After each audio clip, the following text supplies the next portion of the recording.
think I'm streaming. I think it's time. Hello, buddy Carafano. How you doing? First one in here on time. Man, I almost didn't make it. I thought I had about 5 minutes to go, and no, it was time. I put that in there almost time so I could see what the timestamp said, and it said 10 o'clock. I was like, wow, I gotta go live, so I'm live. I was around here trying to.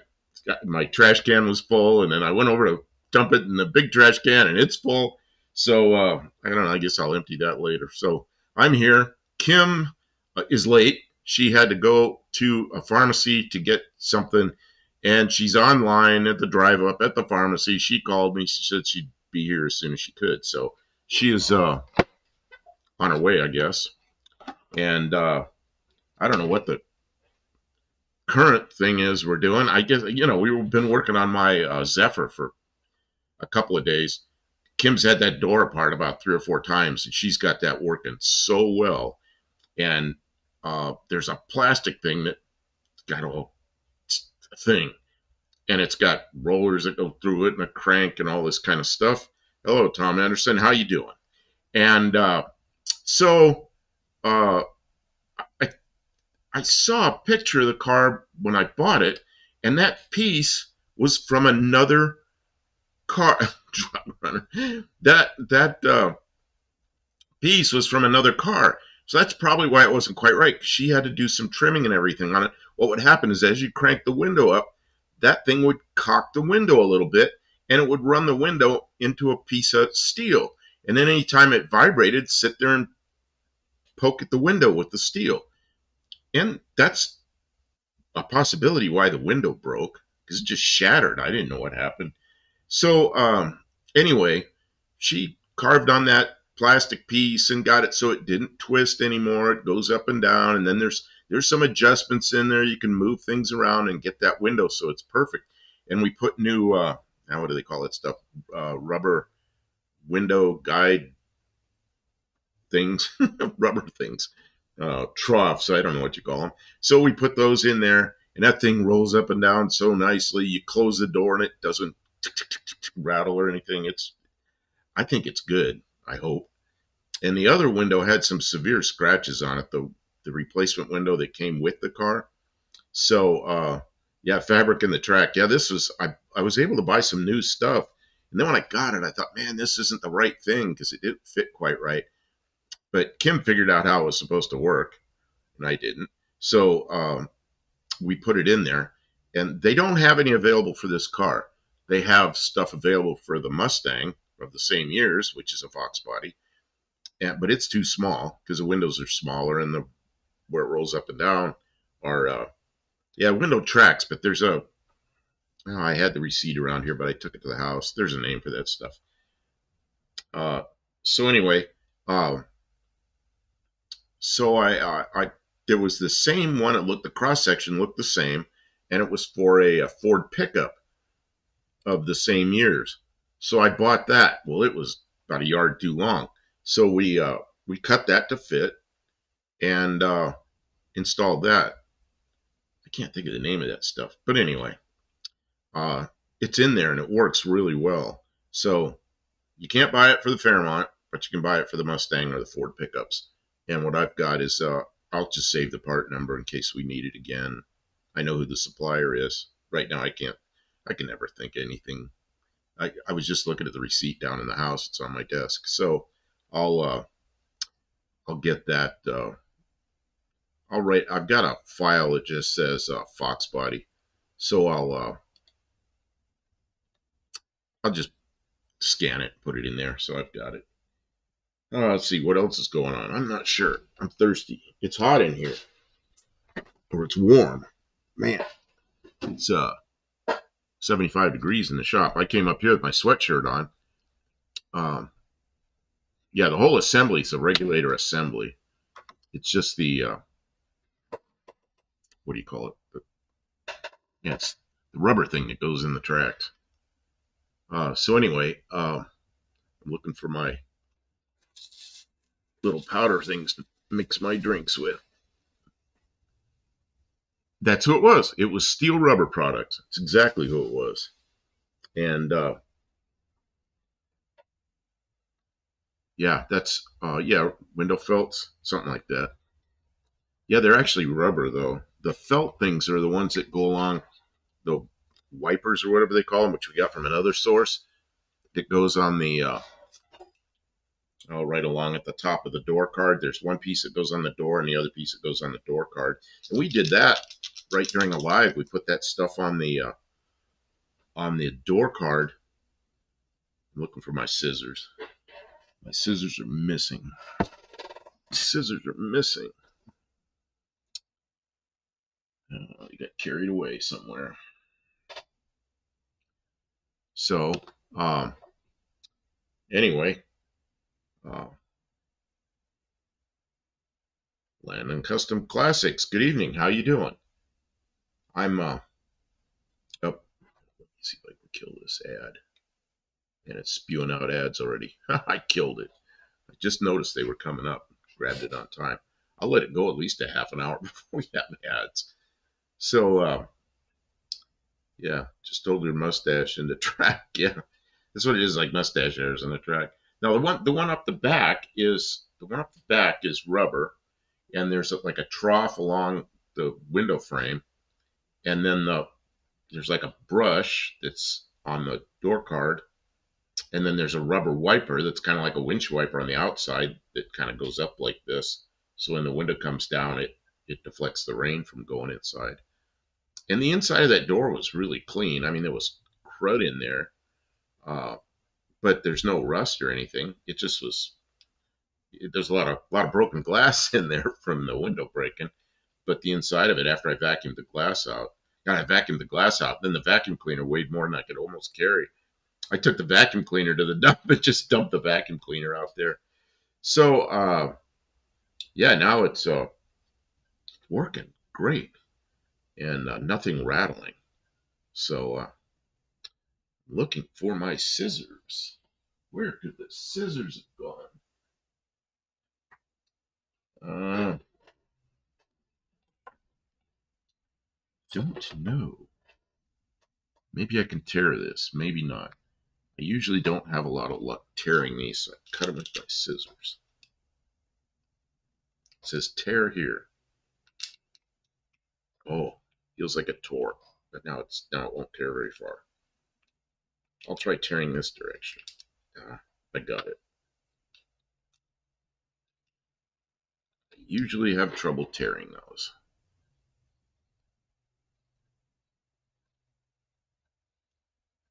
Flavor my water. This is a Buckdale Campo mixed drink. Dad's cream soda.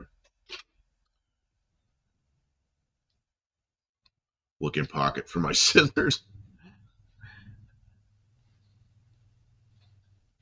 I'm just gonna look for a second. Scout around for a second. I don't know. My guess is Kim took them somewhere. I'm a put it back where it was kind of person. And Kim's like a remember where you left it kind of person. And so when she's working, she just has a pile, and that's where she left it. And when I work, I'm like, I got the drawer of the toolbox open. I put the stuff back in the box as I work. But I don't know. We work differently like that. Twisted Mopar Garage. How you doing? But Kim should be here pretty soon. I don't know. I talked to her like a half hour ago, and she was waiting online at a pharmacy, waiting to get her stuff. Drive up pharmacy at nighttime. So she doesn't like to go during the day because she goes during the day. There's a lot of traffic. It always takes longer, you know. So, but I think she expected it would take less time tonight than it is. Yeah, everything has a spot in my toolbox. Mine used to be that way. My top drawer was sockets all lined up on those little pegs and everything just so, you know. But Kim takes the whole thing with the pegs and goes and works under a car and then leaves it there. And the sockets are all rolling around the ground, you know. Then I put it all back. But right now, I don't even know where all the sockets are. I needed a 7/16 last night, and there are no 7/16. I don't know where they are. So So I don't know. Find them. Hey, I think she's here. The door just opened. Well, we're like 10 minutes into it, and you're here. I was just telling everybody you might be here pretty soon. I'm here. It went fast. Hi, everybody. Everybody. Is there a lot of people here? There are 12 people here right now. 12 people. Oh, don't put the sweatshirt on. It's hot in here. It's 75 degrees. You really want your sweatshirt on? You know what? The wind, there's a lot of air. You know, I came up here. I had the sweatshirt on because it's kind of cool, and I walked in here, and within a minute, I'm just sweating. Well, So once I'm warmed up, I'll off came the sweatshirt. Man, I couldn't stay in here like that. So, yeah, we got a bunch of people here. I probably didn't say hi to everybody, but I said hi to some of them. And here, I'll scoot over a little. Twisted Mopar, Tom Anderson, Kevin Smith, Landon, Custom Classics. Buddy Carafano is here. Cutter Down Garage says home tap commercial. Okay, get 2 points. Commercials. Do you know what happened to my scissors? There's the green-handled ones? There's a little pair of blue ones, and there's a green-handled one. And neither of them are here. Here's the little pair of blue there's ones. The little blue ones. They're under something. Okay. The green ones, remember, we dug them. I see the handle right there. They're over on that table. They've migrated. They migrate around. Yeah. Okay, and you're here. I am here. So I repainted or put a second coat, I guess, on that battery box. We made a battery box last night. Did we video in it yet? Did you video in that when I was bending up in the break? No, you were holding stuff in the break. No, we didn't do any video last night. We're making a battery box. How video worthy is that? Kevin Smith says, Kim. Thanks, Kevin. No, average usual. Lester Saber, I partially use trays on open shelves because I can't remember where I put them in a toolbox anymore. So I'm pretty good at finding things. I sort of have I was saying that you and I do things differently. I work by the toolbox and I take things out and I put things back. And if I get more than 3 or 4 tools out, I'm putting them back because I can always grab them again. But you work kind of in a pile, and that's how you work. And it's just different. And so we work differently. Like when I'm working outside on the Bronco 2, I can't take the toolbox with me. So I just drag whatever I need out with me, and then I throw in a bucket and then bring it back in. I do like what you did up here with that yellow tool bag. You made that like to take somewhere and then bring back. Yeah. Oh, reminds me. Yeah. I talked to my grandson, and Monday he's going to be here about noon. Oh, okay, fantastic. And I told him, he said, "What parts do I need to buy?" You know, it's like, no, don't buy any parts. We take it apart. He's got some scraping sound in the brakes, but I don't want him just buying parts. He just buys pads. He probably just needs pads. Well, or he might need rotors by now because it's scraping, So when we looked at it before, it didn't really need anything yet. Yeah, but that's over a year ago. So is it even the same car? Yeah, it's that. It is the same car. It's that. Okay. Yeah, the same car would make a difference. So it's a 20. Look at Kevin Smith. Tools in a bucket, stays in a bucket. That's what we should do. We got enough tools. We don't need all of them in the toolbox. What we should do is make a bucket tools. Bucket tools. Yeah. Well, the problem with that is stuff gets lost in the buckets. But yeah, I've used the bucket system lots of times. They sell those little things that they go in the bucket and over the outside of the bucket. You put screwdrivers and wrenches and stuff like that. Bucket Buddy, they're called.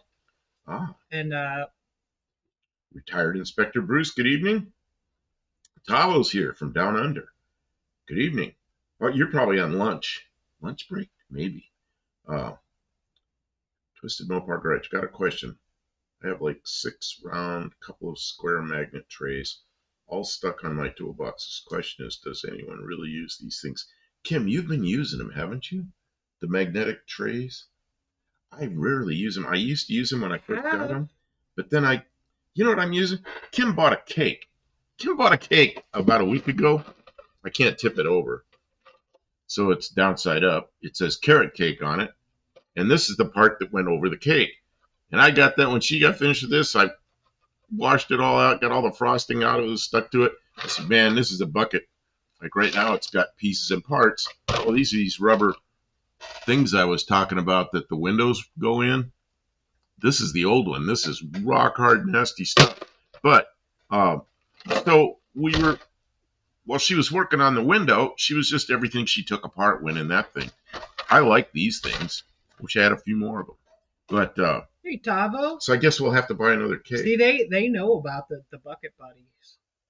Who is it? I've got little toolboxes for every occasion, says Stray Bullet. Landing Costa Classic has several bucket buddies, and people use them. Cutter Down Garage says people use them for fishing buckets too. Yeah, and they're nice because sometimes you need a bucket. For plumbing, they were great, right? Not great, but they were really useful. You put, some pliers and some screwdrivers, the little nut driver that you always have to use on the hot water tank things. You had all the basics, right? And they were in the bucket buddy, and you had the bucket, right? You always made sure it was a good bucket with a bottom in it. So if you needed a catch bucket, you just pull your bucket buddy out, dump out your wrenches, and then you can catch the water in the bucket, right? Sometimes you had to Uh-oh. We just got disconnected. What happened? The chat disconnected, but we're still connected here. The stream's connected, but the chat's disconnected. Never had that happen before. That's very strange. I don't know. Let's give it a minute. Successfully reconnected. Okay, maybe we missed some. Maybe we missed something. But for about 30 seconds there, we had a chat disconnected sign come up. What happened? The problem with a bag, a tool bag, is everything goes on top of everything. It's a pain in the ass. And no matter how you put them in there, you're always going to need the thing that's at the bottom. That's not so good. So Bucket Buddy is a nice little organization. The bucket is part of the tool set of tools. Because like if you're taking apart old pipes and they're garbage and you need to put them in the bucket so you can take them back out to the van. But the real thing is it's a very temporary collection. When you're done with the job that you're on, you take the bucket of tools, you throw away the junk that you got off, and then you put all the tools away, and then you put your regular bucket collection back into the slots. So you know what's in the slots. It's always the same. And then when you need special tools off the van, you put those in the bucket. Well, I used to have these. It was an okay system. I had these plastic toolboxes that have a tray on the top and then the bottom, and they were okay. But the plastic latches break, and they're just cheap. So they're good for storing tools on a shelf. I'd like to have a metal box that we could carry somewhere. Something that's need to invent something. Tom Anderson said YouTube has been doing some weird things. Recently, I don't get notifications like I used to, and yesterday I wasn't able to post comments on any videos. Uh-oh. Man, they're up to something. They must be making AI improvements. How's our audio tonight? Because I was on another live 390 Wagon Master, which is a CB radio thing on Thursday nights. And I was on that, and his volume was so bad. And every once in a while, I'd jump up to normal and then come back down. And, he was kind of like nothing's different on his end. So I'm just wondering if that's a YouTube problem right now. The other thing I've noticed, YouTube, is I'm watching my subs because I want my sub count to go up. And I'll watch it. I'll gain like 5 or 6, 7, 10 maybe subs. And then I'll lose 3. It's like, what? How did I go backwards? And it's been doing that the last couple of days. So I don't know what's going on there. Sounds good. Well, that's good. Maybe 390 Wagon Master had a problem with his, whatever his thing was. Because it was jumping all around. Vintage toolboxes. Yeah. Somewhere around here, I've got a silver and red. It might be all red. Craftsman carry-around box. Isn't that the one underneath the motor over there? Could be under there. But it's not real, big. But it would kind of work. Yeah.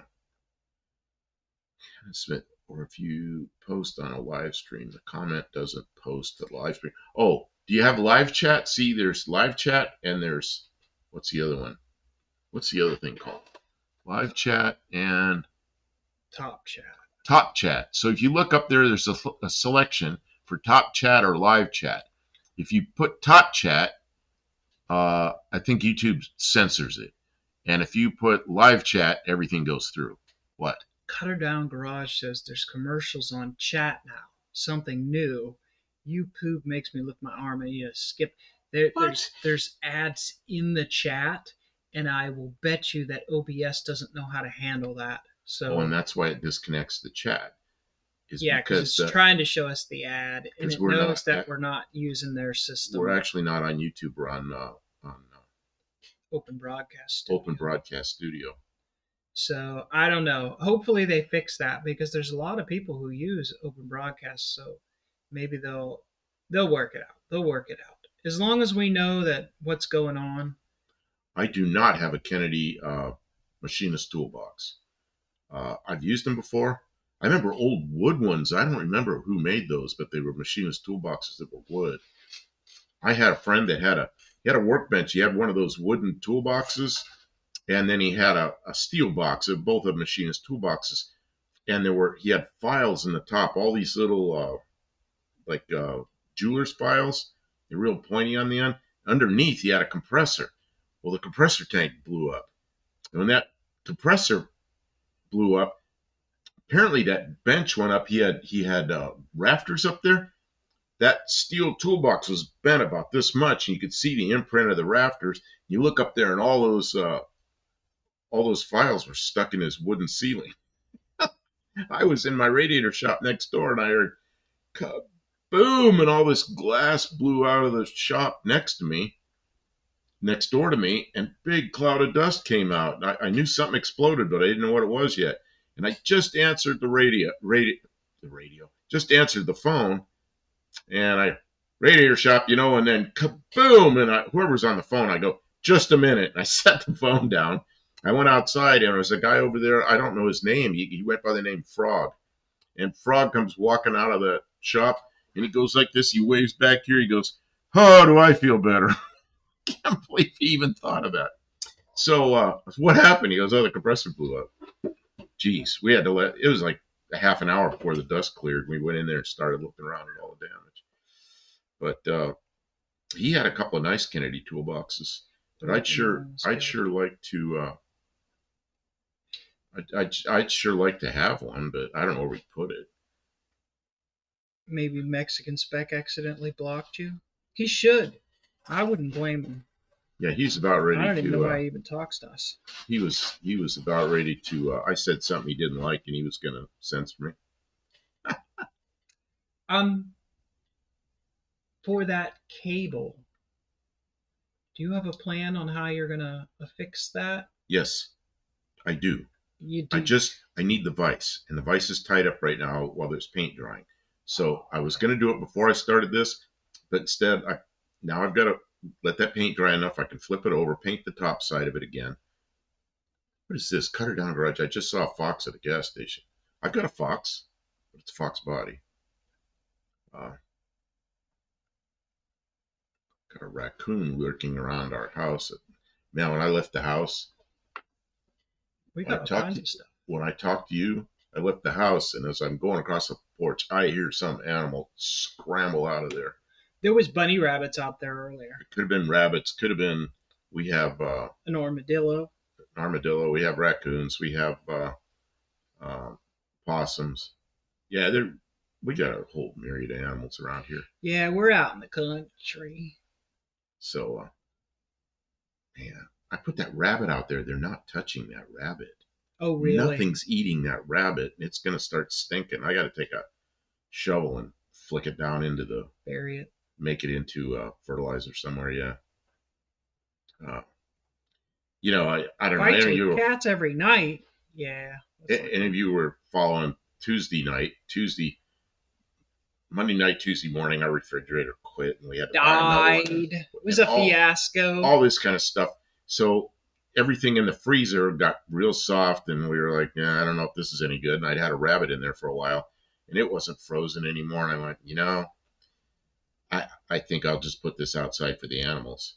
But they're not touching it, so it must be bad. I don't know. Error. YouTube is not. What is going on? What is something is really messed up here.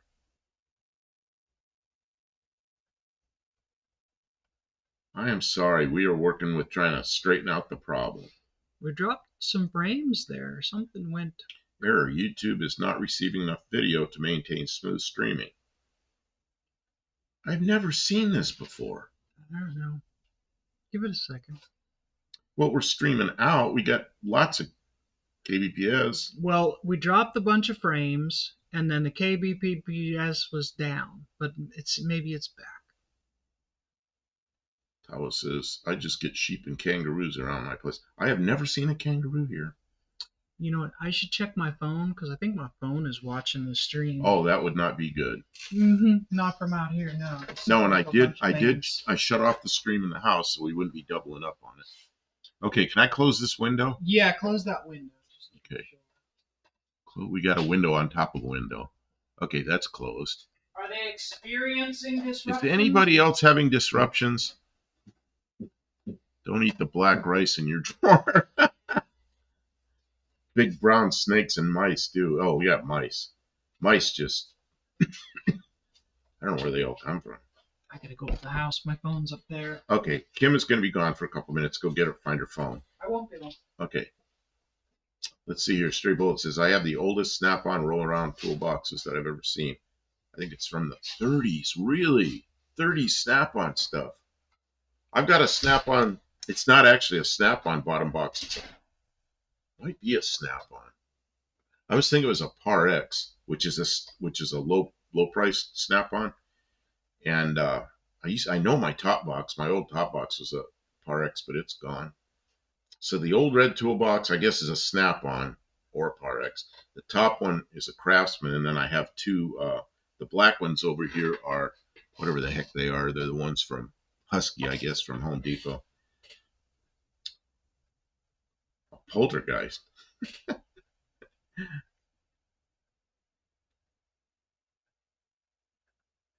Let's see here. I got with all the interruptions, I'm trying to figure out where we're at.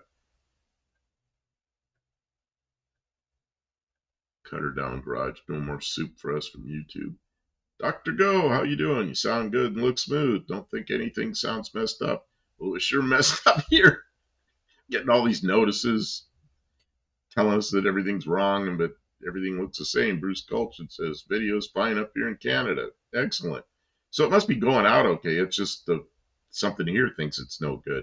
Because we're actually not going directly into YouTube. We go into OBS, which is something, I don't know, Kim said it a few minutes ago, something broadcast system. But we use that for, I don't know why she uses it. She's a computer engineer. Maybe because Kim isn't dancing. How do you know she isn't dancing? She isn't here. Let's see. Tavo, my Snap-on tool collection consists of 0. Really? Yeah, I've got quite a Snap-on collection. A lot of the stuff that I bought early, like I probably started buying Snap-on tools 1971, because that's when I first started working at a professional shop. And I was 17 then, and I started buying a few tools. Bobbin is a spokesman for Snap-on tools. Oh, I don't know about that. So, I've lost some of that because. Do you know how much it smells like paint in here? Oh, I don't. It's probably that paint drying, huh? Yeah, but I'm just saying. Okay, maybe you want to take that thing out of the vise and flip it over and paint the other side of it. Then. You think it needs more paint? I don't know what the other side looks like, Kim. It was in the vise, like it was upside down, so I haven't looked at the other side. No, I shot some paint on it because it looked like it needed some. Yeah, Snap-on's too expensive. Yeah, but a lot of Snap-on I have now has been picked up in garage sales, and like I'll see like a bunch of tools on eBay, and I see some Snap-on stuff in there, and they're not real expensive. I'll get them, and a lot of those tools are they're from the 60s, 50s, 60s, 70s, which are nothing wrong with them. So yeah, I don't pay retail price from the tool truck anymore. How are they supposed to send their kids to college? Why aren't you thinking about that? And I got a good friend he's up in Massachusetts, and he was a Snap-on dealer. He's retired now. And he still has a bunch of pieces and parts. So sometimes I'll get an old ratchet or something that's really rough, and I'll tell him about it. He just sends me the kit to rebuild it, which is pretty cool. You know, I've got a ratchet from World War II. He sends me the kit to rebuild it. I just do it, you know. It works great. Snap-on is the elitist stuff here. We commoners use Sidchrome. I don't know what Sidchrome is. Craftsman's plenty good enough. Sidchrome. Huh. Yeah. Craftsman. Snap-on is pretty elitist. My favorite ones right now are, let me see. There's a couple of them I get on Amazon. Let me see what those are.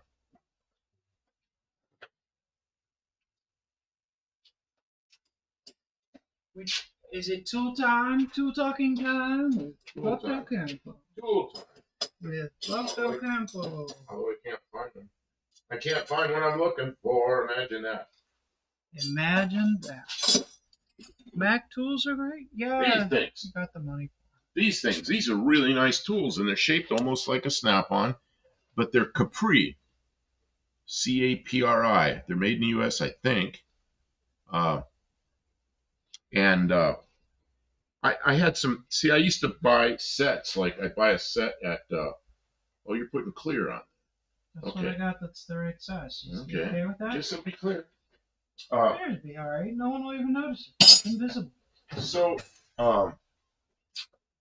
like you buy a complete set of wrenches. It's not clear. It's transparent. You buy a complete set of wrenches from Harbor Freight, and it'll have everything but the 11/16ths or everything but the 16 millimeter. It's like, why do they leave one out? I don't know. So I buy the Capri tools. And the other one I like is that are very reasonable are the gear wrench brand. So if I want new tools, a lot of times I get those from Amazon. We don't get any new tools. We have everything we could ever need. Kim, I buy new tools sometimes. I have to sneak them in when you're not looking. Sneaking new tools in? She'd be like, what do we need new tools for? I bought a new Kevin tool. Smith. He's all puppy dog. He's like, I bought it. I'm like, what's the Amazon package? I bought some tools. What have I got coming right now? I've got something coming in. Where's your rivets? Something. I don't know. Where'd you put the rivets? I don't know. In the You know what we need to do? We need to make a lot of noise. Why? Maybe we need to take the small compressor outside and charge it up. I'll take the small compressor. I don't know where it is. All that for 4 rivets. Well, Kim, you know what? If you want to get down there and squeeze them by hand, have at it. But no, let's use the rivet. Squeeze them by hand. No, they're steel. They're steel rivets, and you're down in there, and you're gonna pinch your hands, and you're gonna hate every minute. All right, I got the compressor. I am going to take it outside. So yeah, just run the cord outside. Yeah, because we run a compressor in here. You won't be able to hear anything but except the compressor. We got a small compressor, a little 3-gallon compressor, which is plenty to pull. See, what we did was made a. Kim already put it in, but I'm taking it back out. Trying to get it out. We made a battery box last night, and there's holes drilled in it. Right through? Yeah, you can see my shirt through the holes. Those holes line up with some frame members in here, and then we'll just rivet it down with 6 steel rivets. They're 250 pounds each, so that's 1,500 pounds. Even if the car's upside down, that shouldn't break with a battery in it. I feel like we had to have done something other than just spend hours making a battery box. We made a battery hold down. Oh, that's right. And we fixed. There was a rust hole through the car where the battery had leaked and made a mess. There's no rust on this car. I always used to say that. but right where the battery had leaked at some point, Well, there that's was corrosion. there was a rust hole there. So Kim cut that out and made new pieces and welded it all in last night. Well, before I got up the shop, she had it done. So that's when I decided to cut out some steel, which I made short on last night, and we let's see here, and we lost my train of thought because I was clicking on there. He was clicking away ads because he's talking. He doesn't want to get I don't want interrupted. to have to stop because of stupid ad. So I don't know where I was at. We made the battery box. Oh, I did a short, cutting out the material out of just some random piece of steel I had here, and cut it out, and folded it up in the brake, and dressed it up real nice, no sharp edges on it, and welded those hold downs. I'm gonna pull it up again, and you see where Kim put these nice gussets on there, so the hold downs, huh? They're strong. They're strong. And then there's a thing that goes on here and some wing nuts. And then I couldn't leave it like that. Where's the thing? I don't know. It's on the vise. Kevin Smith says he's all plumbed with copper airlines in the shop. It helps with moisture and dirt. That sounds really nice. We have to drag rubber lines all around. It's a pain. Whoa. Man, there's too many traps between here and there. Watch your... I about fell like 4 times going over there. So then there's a battery hold down, which Kim made out of a piece of channel. I was going to make it out of a piece of square tubing, and I was looking for square tubing. And before I found the square tubing, she found a piece of channel and made it. You know out what of that. That's a channel from? I don't know. When we got the windshield wiper linkages for this car, but we had to change them. Oh, this is a piece of windshield wiper transmission linkage. Yeah. So she flattened out the edges, and I drilled holes so this will fit in here. And then I drilled extra little holes because we're going to have wing nuts, and I might safety wire the wing nuts. So, did I get carried away?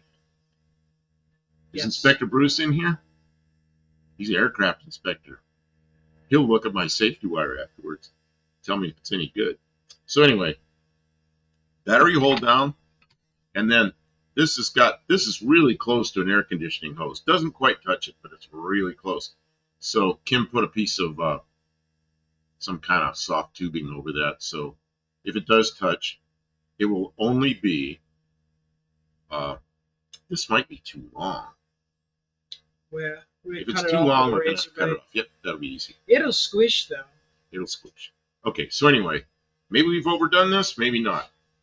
Kim, I'm going to... There are a lot of tools that are obsolete when you're working on new cars. But when you're working on, like, we only work on old cars, so... But yeah, a lot of the tools just sit and lay in wait for that one grand moment of important need.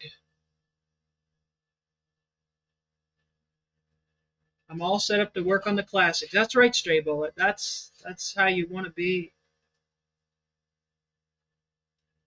Does anybody adjust the timing on a Caddy 4200? Things like we used to do? No, because they're set up with computerized timing reluctor wheels. It has nothing. You can't do it like that. I'll be back. I'm not going very far. Just on this side of the shop. Okay.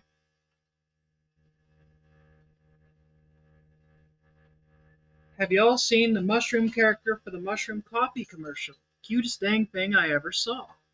Kevin Smith, I've seen some of the mushroom characters, but I don't know if I'm seeing the right one that you're talking about. How about brake pliers? Does anyone have any brake pliers? Oh, I don't think we have brake pliers. We have the bar that twists. I don't think we have any brake pliers. And we've got the thing to push for the spring caps and stuff. No brake pliers. I've seen people use them. Clunky new Plico pliers that are kind of not nice to use. Really nice Korean War era used $2 Pico pliers that I bought at an air show,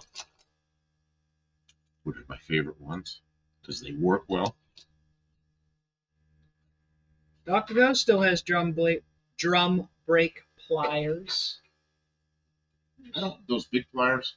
Yeah, I've got a lot of drum brake tools, but not as many You're as I saying used to. brake pliers. Yeah, I know the ones. I don't have them. We don't have those here, do we? No, I don't especially like those. I like the separate tools. I usually find something to make it work. I'm having trouble with this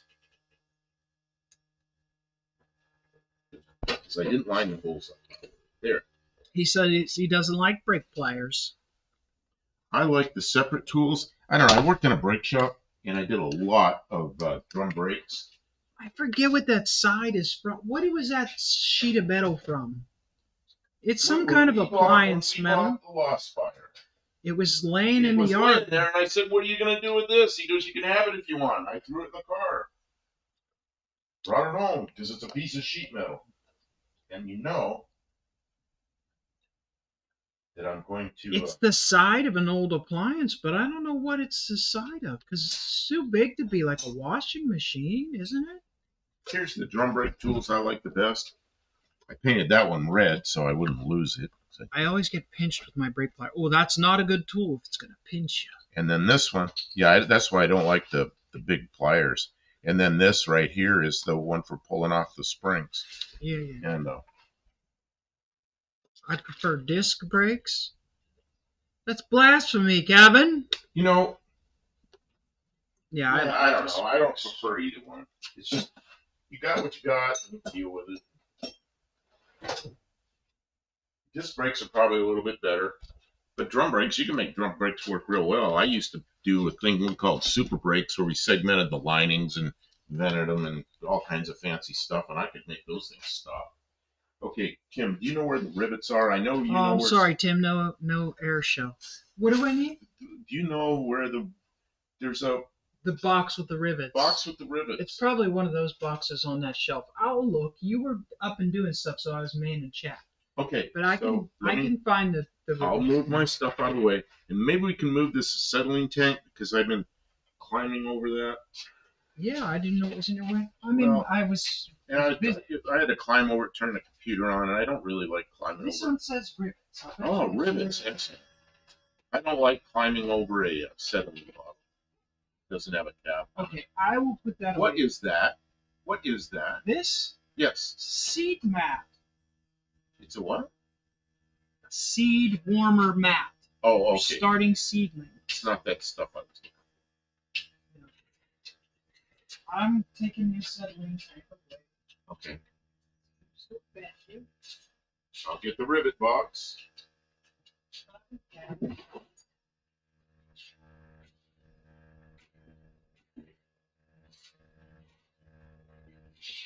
Must be a lot of rivets in here. It's heavy. It was the biggest sort. I'm guessing this thing gets shut off.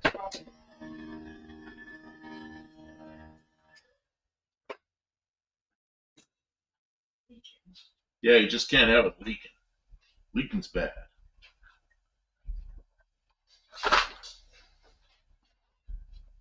Andrew Button, good evening, says, I almost lost an eye with a drum brake spring on a VW back in the day. Oh, that's bad. Yeah. I've had stuff fly off and hit me in the face. That's not good. Yeah. That's bad stuff. There.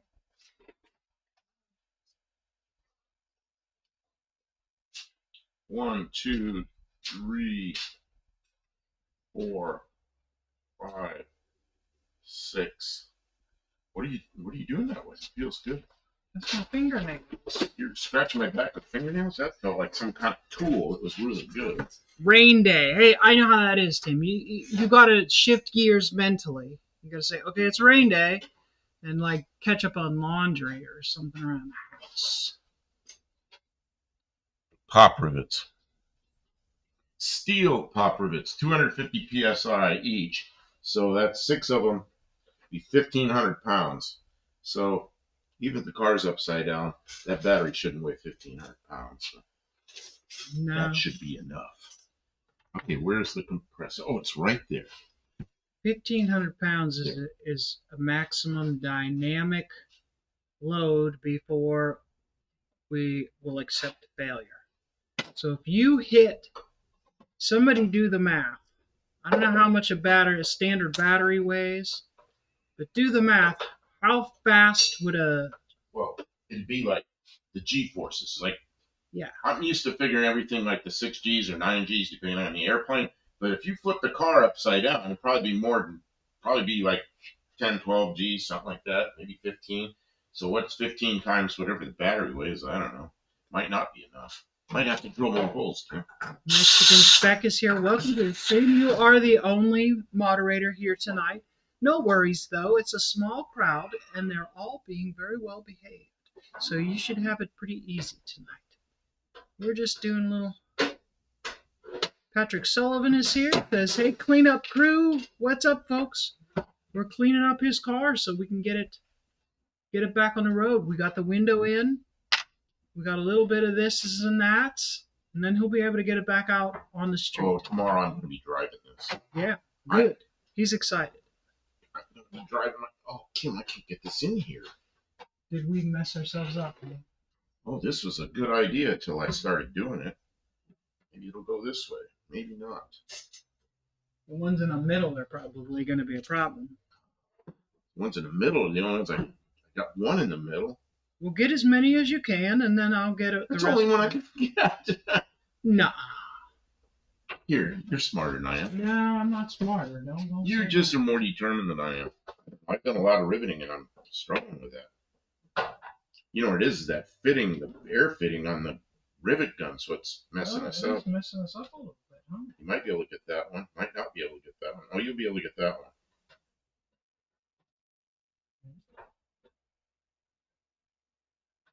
one. Okay. Grab the rivet mandrel. There's 2 rivets. Okay, just a minute. Just a minute, because I can pull those clecos out of there and get them out of your road. Oh, yeah, get the air cleaner out of the way. Yeah. That's it. Every car. That's the first thing you got to do is take the air cleaner off. Always. Always. It almost doesn't matter. When I was 2 years old, I looked at the air cleaner and said to my dad, "What's that big round thing?" Air cleaner. First part I memorized on a car.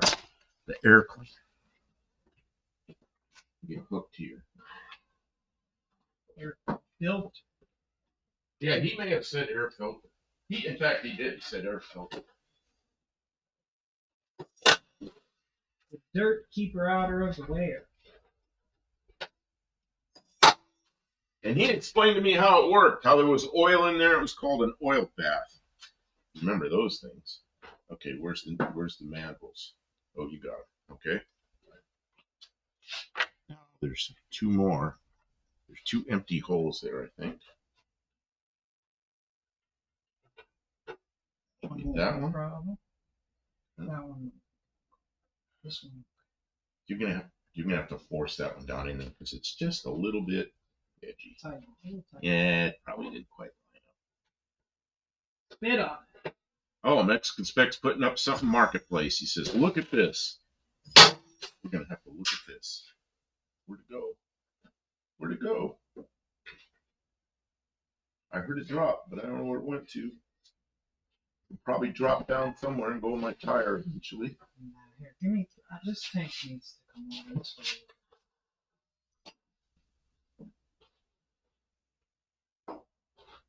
If you can't get that in there, I'll ream it with a drill.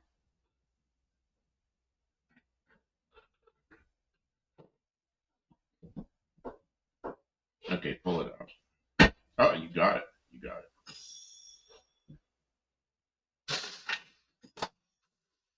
Oh, you scraped it. Okay, we can't put the battery in there yet. How come? The rubber isn't here yet. I ordered the rubber. You ordered rubber for it? Ordered a piece of rubber to go down in the bottom to insulate that. Yes, I did. Well, I could put the battery in and take it back out when the rubber gets here. I guess. Why do it right when you can do it twice? Well, you know, because I just don't want those rivet heads to I didn't know you were going to buy things. I know you always don't know, and I buy stuff, and then you go, "What you gonna spend money for?" I don't know. I didn't know that we had given up Okay, on searching. instead of leaving that up there, I'm gonna put it in the tool. All right.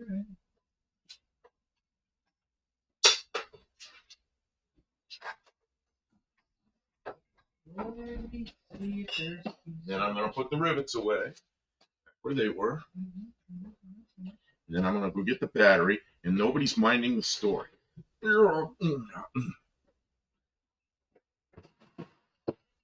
look at the chat for a minute, and then I'll go get the battery. Look at the battery. Okay, I want Raw Dog's here. Patrick Sullivan, Lester Saber. I don't know what that is. Buff down here with. It's down there with all the 10 mil. I was asking Kim, what's the joke about 10 millimeter sockets?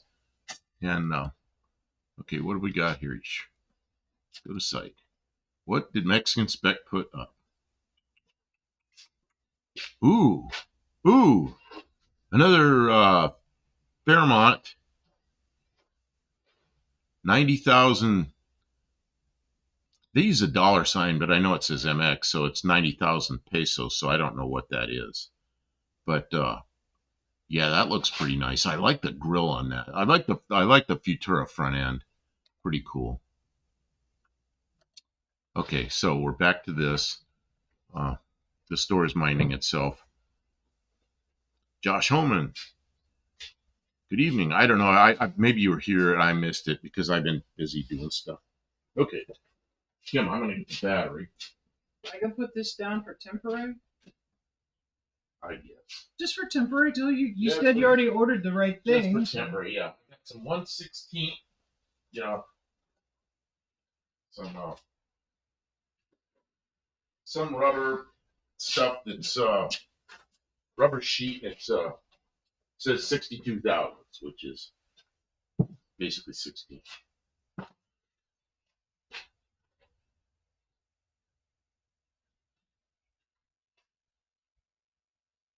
This way the rivets don't dig into the bottom of the. The rivets don't dig into the bottom of the battery because they don't have rivets.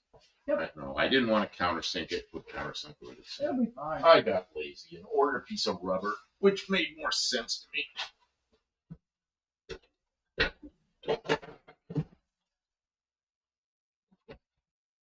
Aha! Hey, your thing worked. Okay, then get the battery hold down.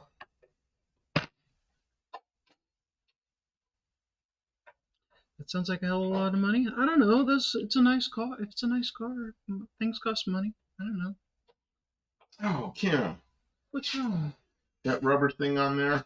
Now this doesn't fit, and it's gonna gouge that into the battery. Yeah, it's gonna take some force. Well, I guess it won't boot around. Will it? Okay. Let me find the. Not going anywhere. I put the. Here's wing nuts right here. Yeah, but I have wing nuts. Oh, there they are. Do you wash it? You want me to find your washers too? Or wing nuts good? I think wing nuts are good. And then I'll safety wire them. Don't safety wire them yet. Yeah, but these are not knocking nuts. These will vibrate and come off. You can tell I've worked on it. Did you show the chat the picture of that thing? A picture of what thing? Of the car that Mexican Spec sent. Oh, no, everybody could click on it. It was in the chat. Well, not everybody's able to click. Let me see if I can find it.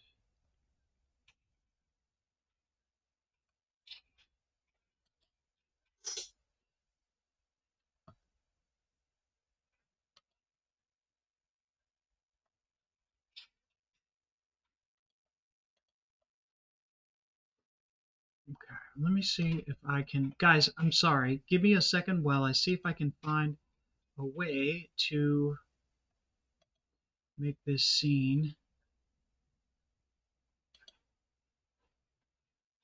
I gotta add a source here.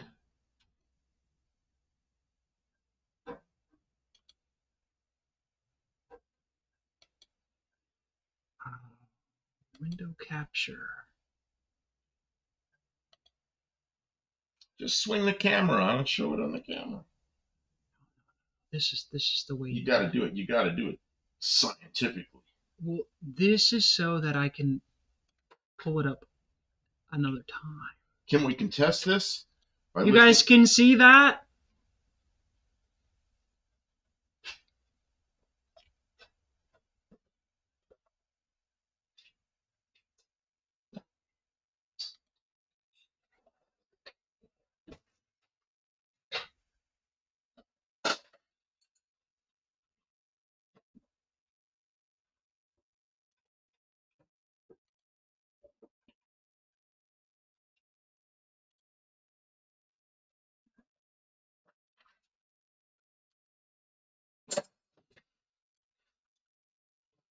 What'd you do? Screenshot it somehow and put it up there? No, there. There it is. I don't know how you do that, but you did it. Okay, can you bring the chat back down so you can see what's going on? Did you let the chat like swung way up there somewhere? Oh, Mrs. One-Eyed Cat's here. I missed her coming in. Oh, I wrecked it. Thought I had it. You're doing it too scientifically. Yeah, I tried. Well. Jeez.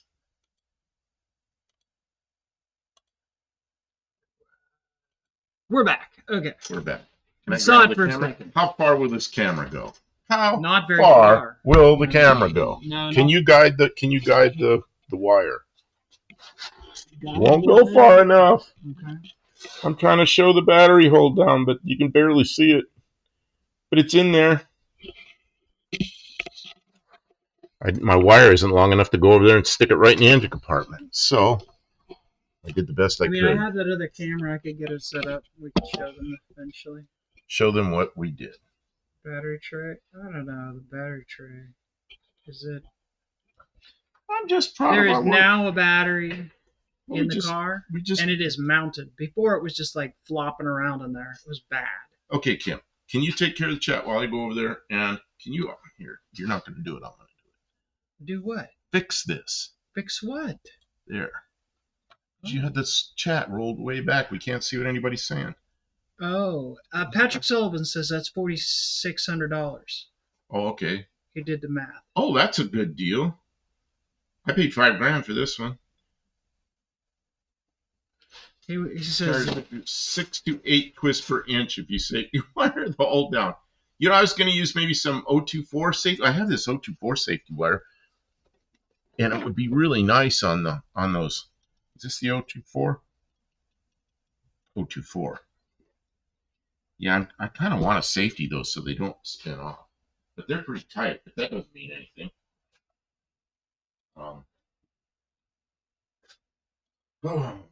I need to make this. I need to fix the battery cable next.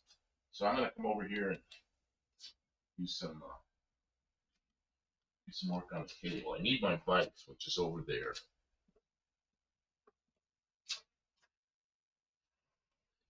okay. Mexican Specs wants me to look at. Let me see. Okay, you can deal with that. Okay. Yeah. While I'm over here grinding on this. It wants me to look at the seats. So I'm trying to look at the seats.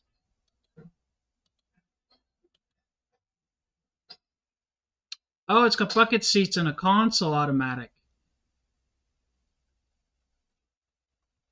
Yuck. You don't like console bucket seats? No, I'm saying yuck. Because I'm trying to work on this thing and it's like full of flux.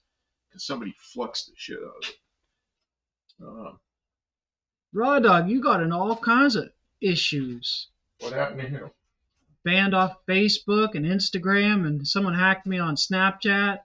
And Device banned me from creating new accounts on Snapchat, and Facebook, and Instagram, and Snap. Good Lord! What the heck?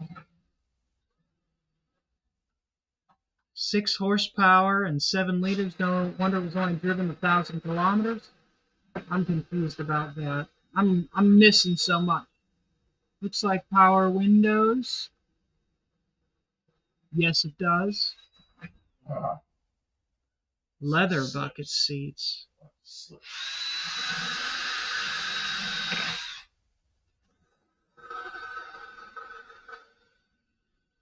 Hey Olive, welcome to the stream. I hear a noise. Buffalo Campo. Oh, I need to run. He's doing something. Buffalo Campo is pretty nice when it comes back. It's something different. Different.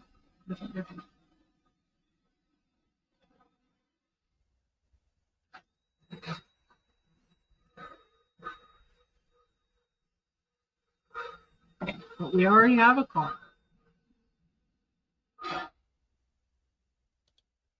Okay.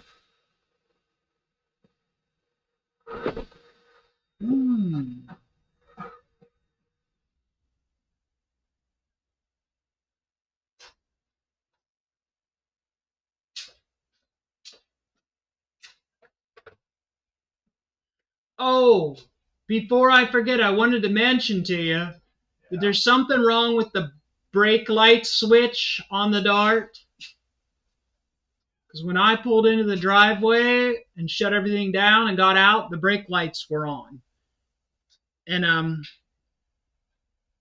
I reached under the dash and fidgeted and the light went out.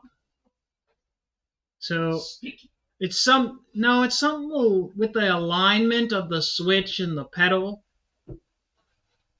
Okay. So I need to get under there and just fidget. I don't know. There's probably an adjustment there somewhere.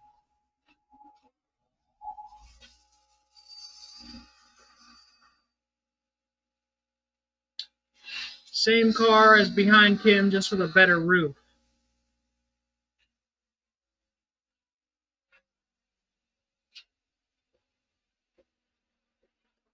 Did anybody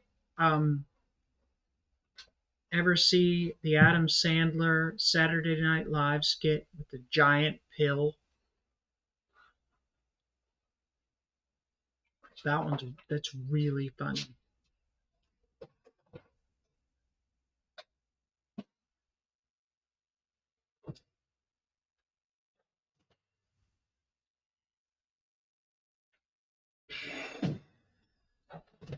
Just to switch before the battery dies? Yeah, well, yeah, that's why I'm mentioning it.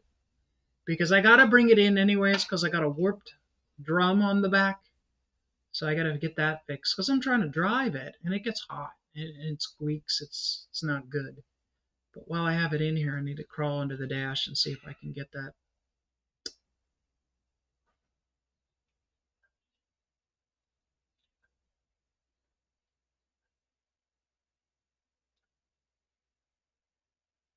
I used to flow my brake light switch occasionally if it hung up.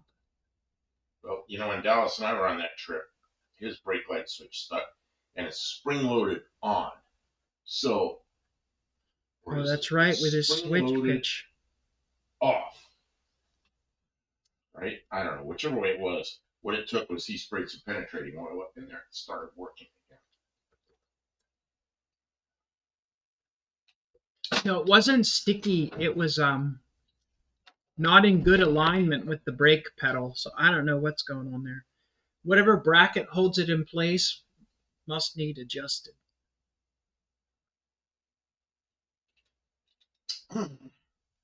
Like it's not hitting the pedal properly. Hold this.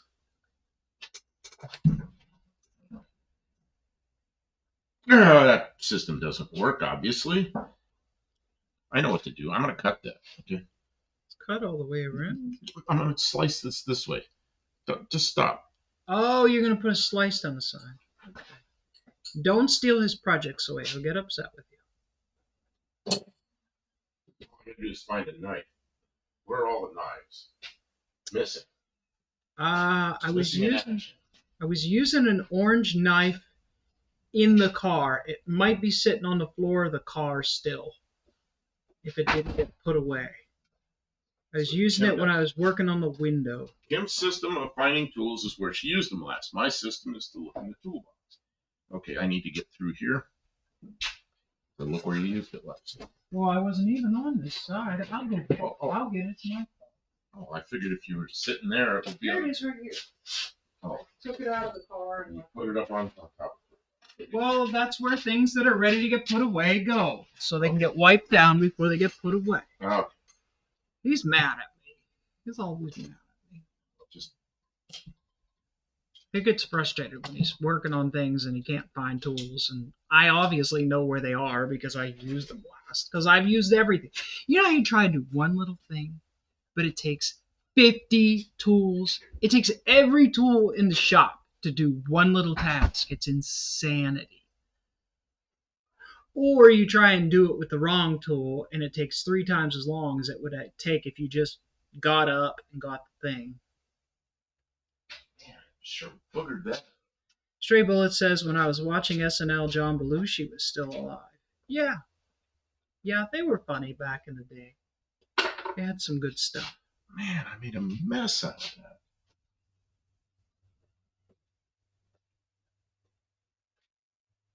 Can get a little dirty, but maybe something got bendy.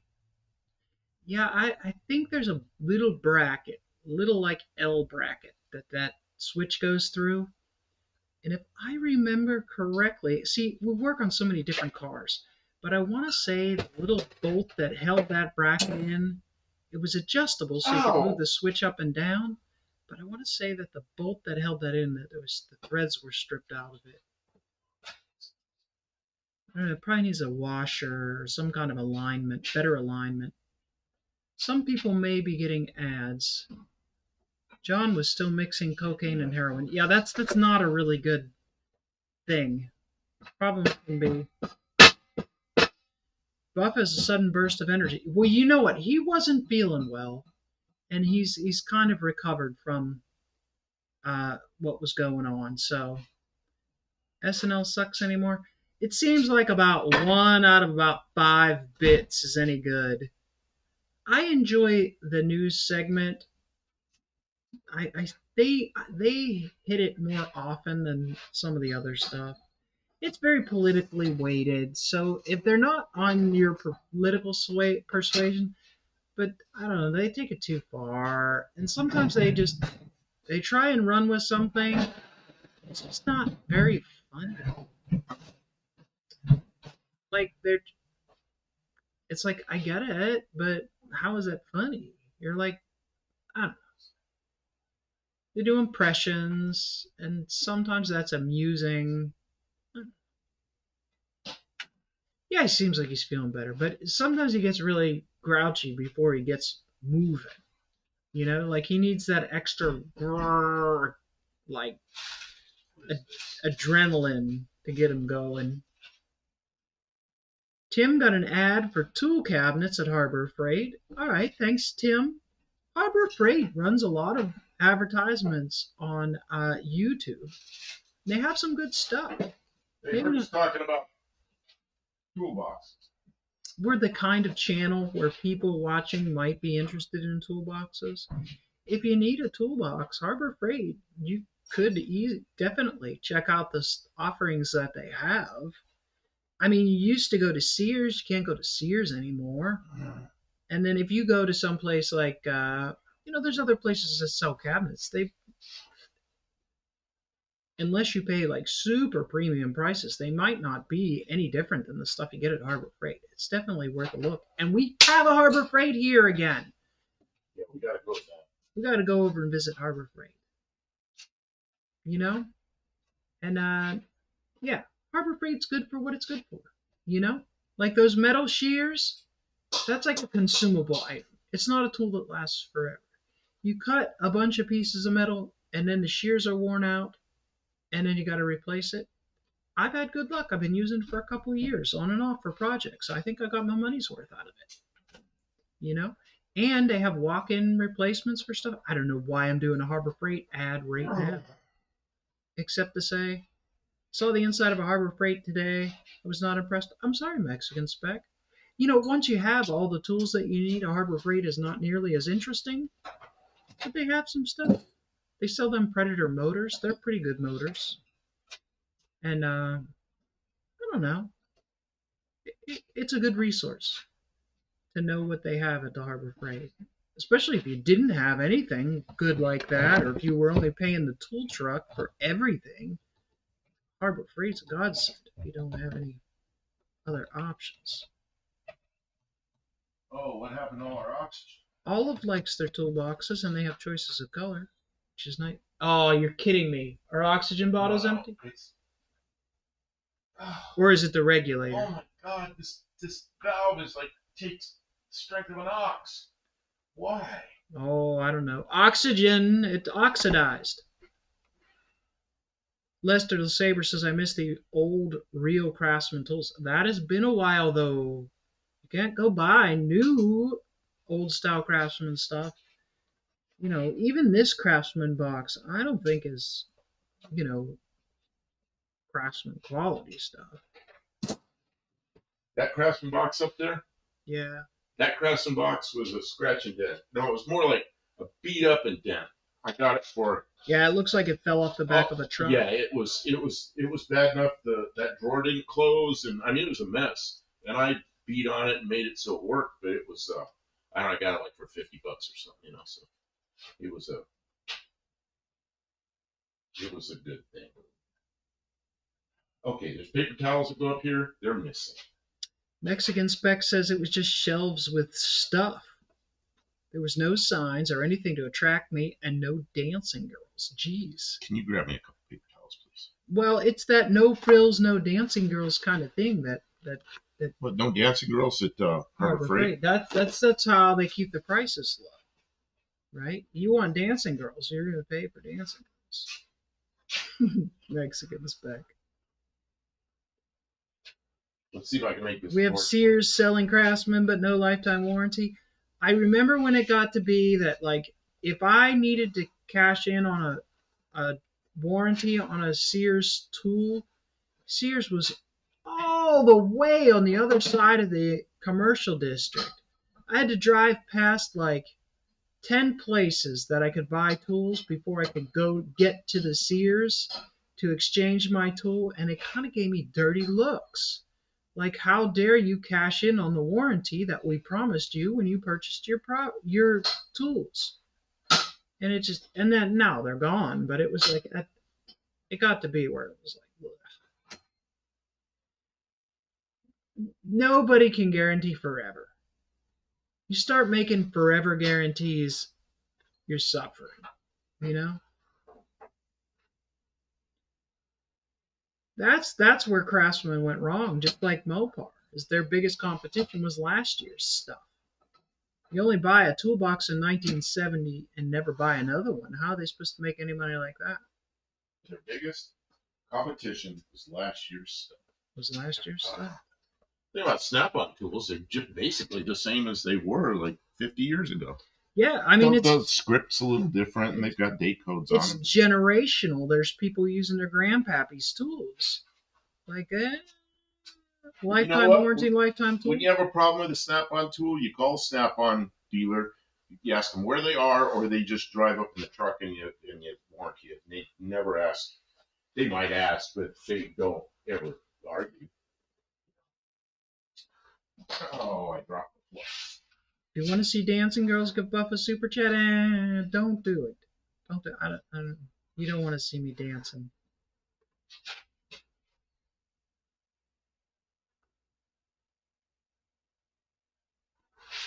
They have scantily clad girls on most shows here, including Jeopardy. I don't know. Well, I've seen the weather girls in Mexico. They're pretty hot looking. What is this? Oh man, the weather's on. We've got to watch the weather. Gotta watch the weather. What is this crap? I don't know. It's some kind of solder. Somewhere there's a soldering toolbox. Could this be it? Could be. Don't know. What's it say on the front? 10. Oh, it says solder station. There you go. This would be it. I think there's some solid core normal solder in here. No lead solder. That'll never work. That is garbage. Yeah. That blue stuff did feel like lead. Like it's real heavy and soft. Yeah, but it's got some kind of fluxy shit in it. That's who knows what it is. Look, it's thin. But I don't know what it is. It may not ever work. Well, it's got some kind of crap in the center of it. Okay, let's see here. Somewhere in here, it seems to me there is a. Yeah. Now, I mean, now that most stuff is metric, I mean, most modern stuff is metric, and it's unlikely to change anytime soon. Like if you're Garbage. buying tools, it's like for the long, long haul.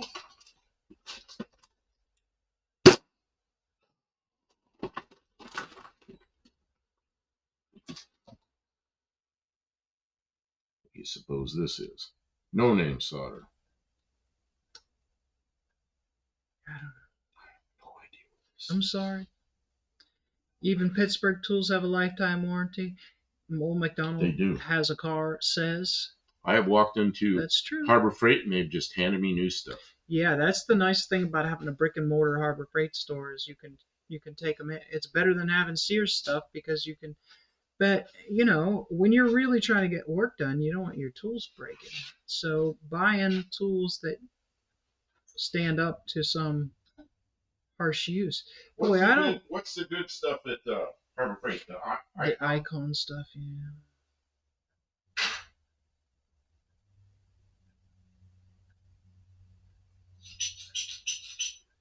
Kevin Smith, I'm a tool. Ask the warden. You guys. Kevin Smith has a Firestone ratchet. Who makes a Firestone ratchet? Did you buy that from the tire dealer? I'm sure it's just a rebranded version of somebody else's stuff. It's pretty cool though. Old McDonald's going to bed 'cause it's late. Thanks for stopping in. We're the cleanup crew. We work late. We appreciate people stopping in, but other people, not everybody's on the late night schedule like us. We're crazy. Getting stuff done. He's making a new positive uh, battery cable for his car. The one that goes from the battery to the solenoid so that because it wasn't getting real good connection because it was one of those clamp ones. So he's going to solder it together. It'll get a good positive connection that endures through different weather conditions. Dr. Go says he had a Firestone window air conditioner. Like, did the Firestone store sell that stuff? Who had Firestone branded stuff in their stores? I don't ever remember seeing that. That's different. I haven't actually tried any Icon stuff. Usually, if I shop in person, I kind of feel each piece to try and gauge quality. If you want the best stuff Harbor Freight has, you buy the Icon stuff. But the price isn't really the Icon prices are then like equivalent to like what Lowe's and Home Depot and maybe even the tool truck. I don't know, maybe not quite the tool truck. So whoever's easiest to get service from, and that's a gamble, right? Because the Harbor Freight could go out of business in your town, and then their warranty isn't really all that useful because it's a one for 2 years. we didn't have one for 2 years. It's a hassle to get warranty on stuff. If you don't have one in your town, just like if yeah, as far lifetime is the lifetime of the service that you can get for it, which is unpredictable at best.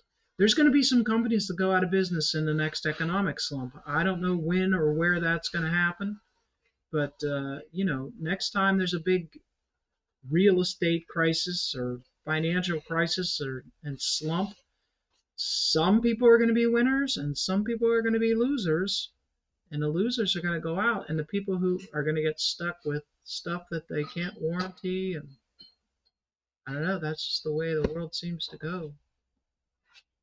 I have a box with lots and lots of Craftsman sockets because I collected Craftsman stuff from the time I was about 16 till in my 30s. And then Sears was gone, and now I just buy whatever I need and whatever's closest. Found toolbox in the curbside find junking.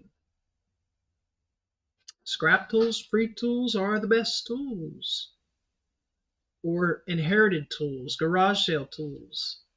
You see that there's a name brand, you can feel it's a real tool. Those are awesome when you come across stuff like that.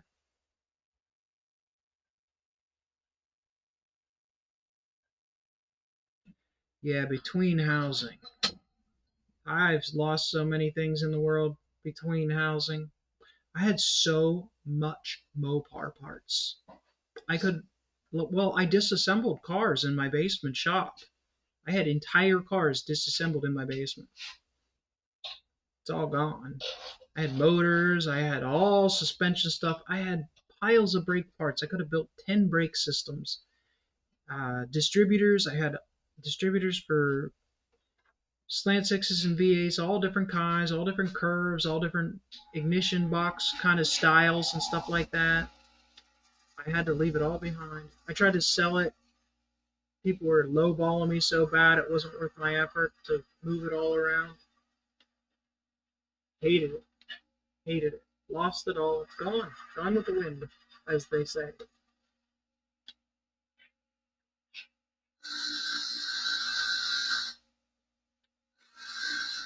Can't even correct its own name. Oh, yeah. I think it's doing it on purpose now. To be a jerk. A lot of my tools came from auction boxes, says Tom Anderson. Some I haven't even looked in yet. Whoa. Olive trash picked a wonderful S-wing hatchet. Oh, those are nice. And restored the moldy stacked leather handle. It was great. Gave that one away eventually, though. Well, you can't keep them all. Yeah, S-wing with the. I know the one you mean. That's a really nice tool. I still use mostly my crafting tools I've had for about 50 years. I've never broken any. I've broken them, but I lived up in the Rust Belt, and sometimes you had to really crank on stuff. Every once in a while, you'd have to take the one size smaller and pound it onto something and make new sides on the bolt and then snap the bolt off. It was just craziness. Crazy, crazy, One craziness. extreme or the other. Oh, it is, I'm telling you. And I have my Craftsman set. That's what I was using before I got here. And I brought it with me. I have most of it. It's in disarray, but we use all his tools, and I keep my stuff sort of, I don't know, some of it's been integrated, but most of it's just in boxes. Or in your van. Yeah. But it's so disorganized, I don't even trust it right now. I'd probably just make a bag of your stuff and use it. I've broken 2 ratchets from Craftsman. The problem with breaking Craftsman stuff is the replacement stuff got cheaper and cheaper, so the stuff that they gave you back in return to warranty you was not as good of quality as the stuff that they sold you in the first place. That started to stink. That really set me away from when they started doing that. Kim, some people hack, some carve. Yeah, well, I'm a hack. I'm okay with that. Sometimes it takes some hacking to get to the part where you carve. And sometimes I just ruin stuff, and then I learn from my mistakes. Harbor Freight sells Pittsburgh open-end wrenches that are nicely polished. Those wrenches can stand up to changing landing gear on large aircraft. Where's this? Inspector Bruce, I bet. Yeah. Yeah, I mean, they're pretty strong. They're not like the old zinc ones that you used to get at the for Father's Day or for at the book fair. They'd sell you those cheap, like really garbage wrenches that they just round off all the corners and stuff. They probably make them in the same Chinese factory as half of these other wrenches, on the same machines, the same dies. It's hard to say.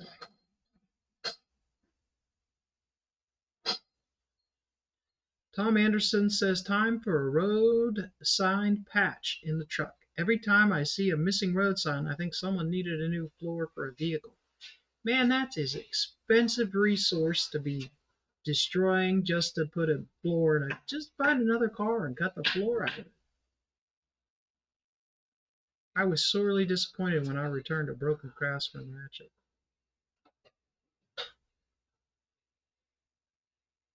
Bottom fell out of the trunk? I forget what we were talking about. Man, I'm having a hard time keeping up with this chat.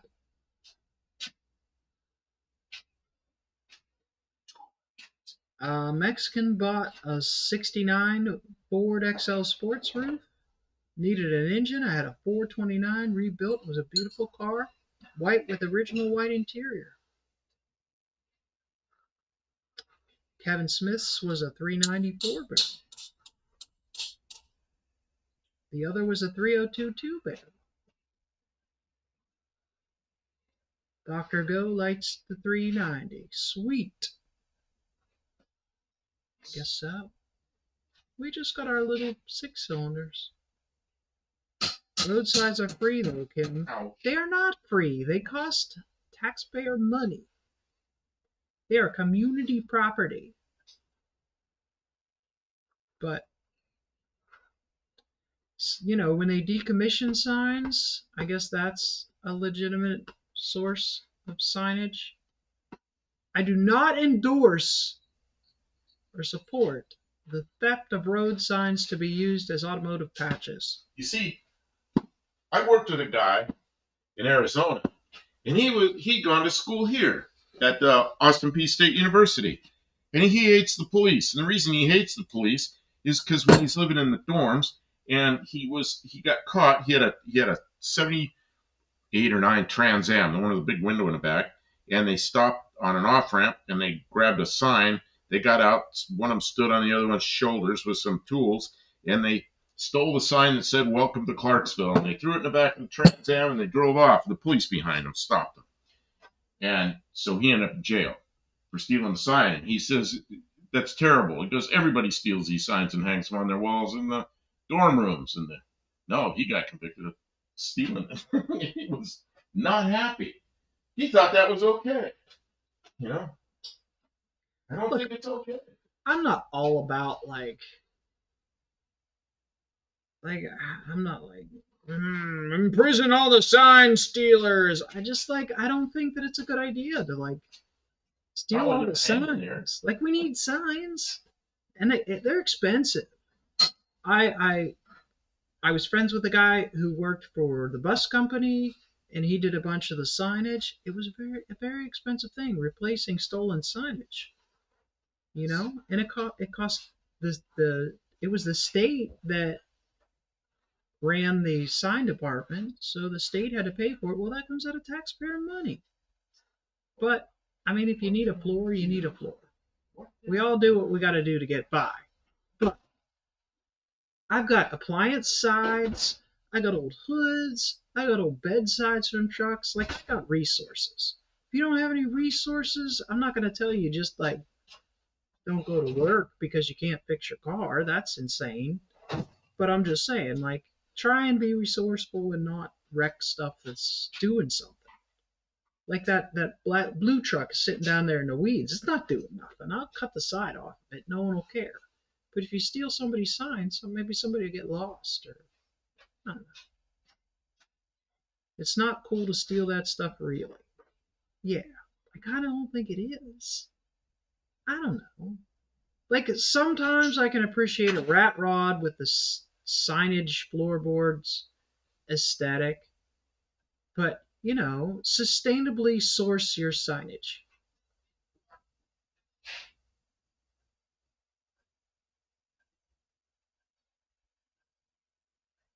He took it from someone he caught stealing it. Although he should have given it to the road department to put back. But if he gave it to the road department, they'd probably steal it themselves. Luckily, the crackheads haven't found a market for road signs. That's what happens. Is if you assign a retail market value to that, then the crackheads steal all the signs, and then Where the hell are we with no signs? People get lost. Like, that's a real danger. Society has, we live in a society, you know? Kevin Smith, gas was 30 cents a gallon when I started driving. Jeez, Kevin. How old are you, Kevin? That's what it was when I worked in a gas station, 29.9 a gallon. Wow. Oh, there's something wrong with this solder. This is terrible stuff. Miss One-Eyed Cat says Dawn's 440 is going to Ohio tomorrow to be rebuilt for the 62 Plymouth. That's awesome. Thanks for giving us an update.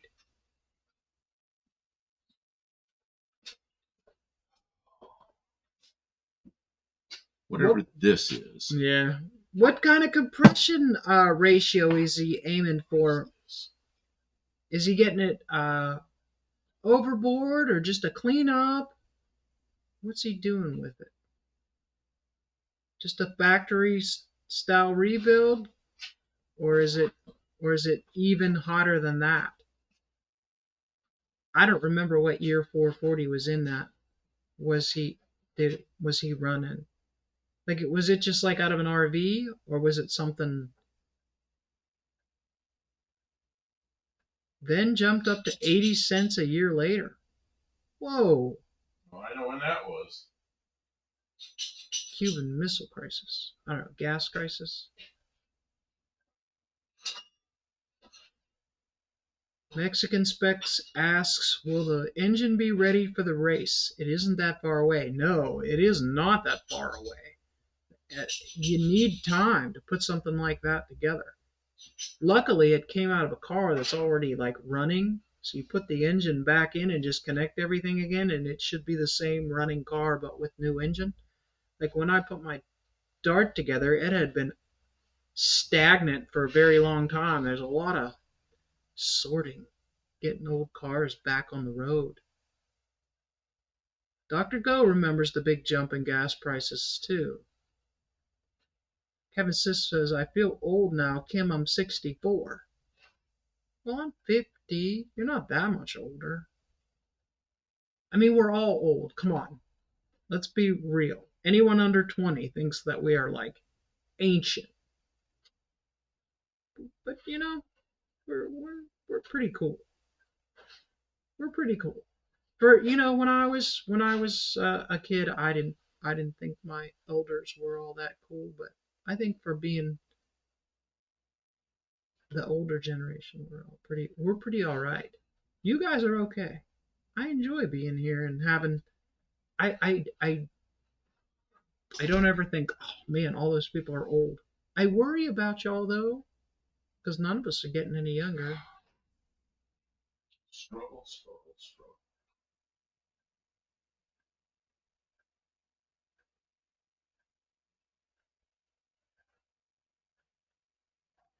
Hopefully, Tim, when the weather comes around, you'll feel better. Take care of yourself. Thanks for Tim, being I need here. your help for a second. Absolutely, guys. I gotta help with the soldering, and I can't take you with me. So stay out of trouble for a minute. What's going on? It's I'm just not too shaky, so the solder has to. You gotta come around me the other side. Okay. Don't hold this wire any closer than I am.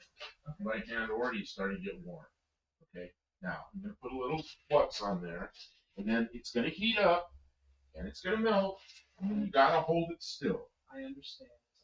And I cannot hold it still. I got you.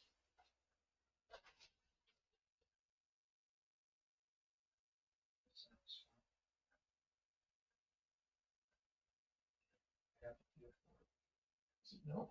It was melted. Don't pull, don't push it.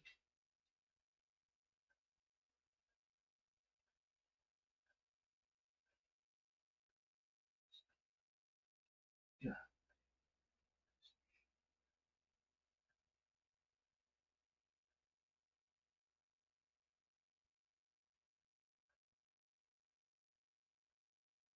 Oh, Sizzling for some reason.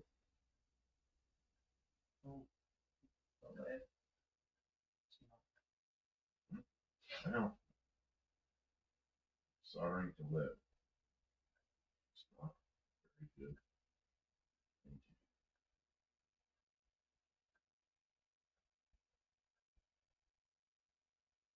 Yes.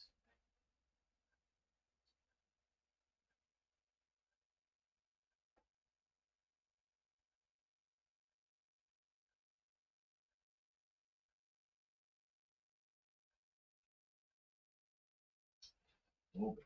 It's not a little.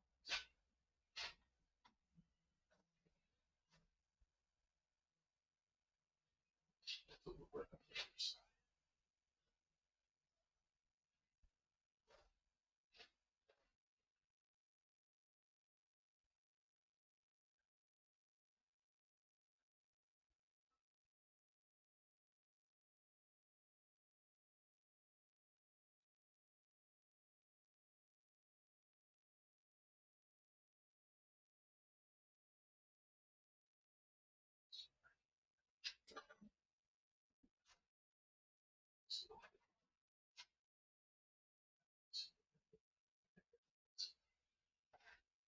Yeah, just let go. Come back to check.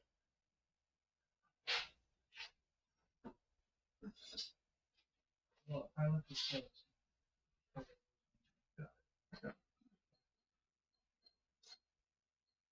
I'm gonna saw those ears off and then wash it off. Watch all this. Yeah, off here. Okay, thank you everybody. Kim took care of me. Sorry about the wait. Got the pellet solder thing for me while I was doing it. Ooh, this got hot. Okay. I'm sorry for walking. Is everybody still there? There's people hanging out there chatting. Oh, this is hot. Oh, this has got to cool off somehow. Lots of heat there.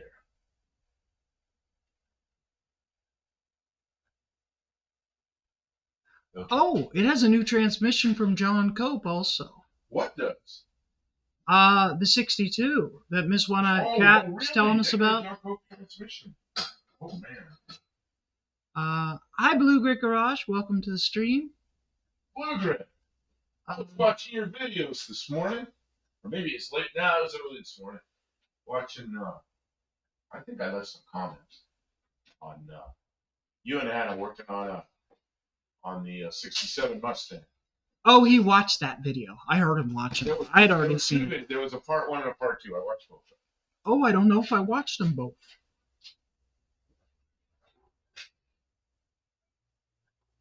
There's advantage to having been a bit of a scavenger stray? Absolutely.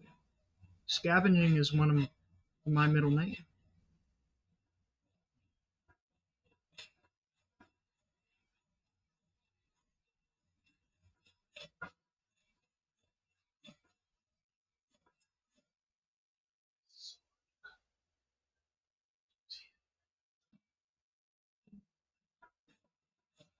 Lester says his body feels his age, but his mind still feels young. Well, there you go. Mentally, having your mental facilities is a big deal. I wish my body felt better, though. Olive doesn't have a letter T on her keyboard again. That stinks. Retired Bruce got a ad for 6 Studio. Kevin Smith got AHRA ads. No, you didn't. AHRA doesn't run advertisements, do they? Well, you get 2 points if you did. So on your system. I don't got a database. I don't got a spreadsheet. I award the points. And you keep track of the points. It's simple. It's a good system. It works. Wix Studio? Oh, that makes more sense, Bruce. Yeah, that's for making web pages. I guess if you got a business and you want to make a web page. I haven't made a web page in probably 15 years. Do people still do that?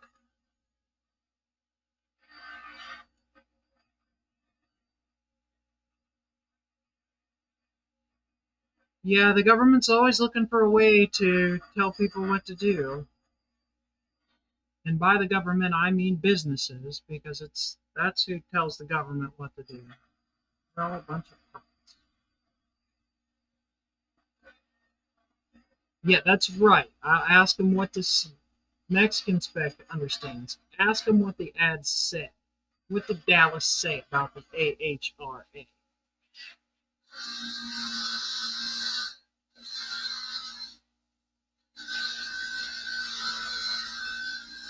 Olive says that her letter is still there, but you have to hit it very deliberately. I mean, I would say just get a new keyboard, but I'll bet you it's attached to a laptop or something like that. It's not easy to work. I've had laptops where the keyboard like was malfunctioned, so I had to plug a USB one in and use the USB keyboard.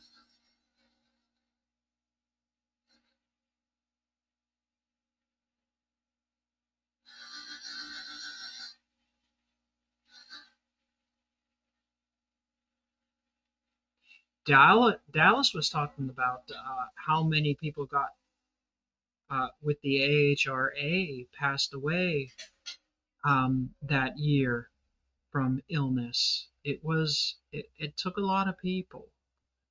It really did. It was not so good.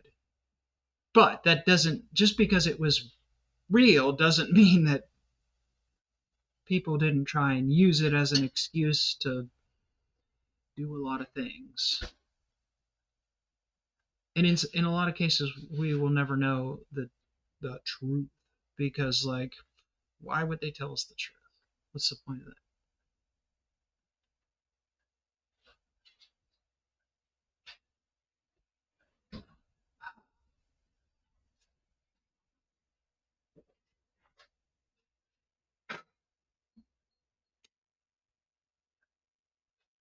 Oh yeah, Mexican spec. There was crazy stuff. Like they had someone guarding the national parks so you couldn't go in because they were closed, or maybe that was a budget deal thing. There was a lot of Stupidity.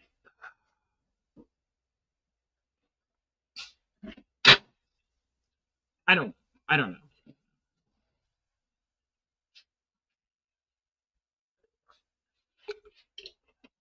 We could go one by one down a list of crazy things and talk about how they could or should have done it better, or who benefited from their wacky behavior. And it's the rabbit hole runs deep. Runs deep. Patrick Sullivan suggests the on-screen keyboard that's built into Windows 10. I've never found that because there have been times where I needed one. To look sometime. Hippie Long, we will not agree on this.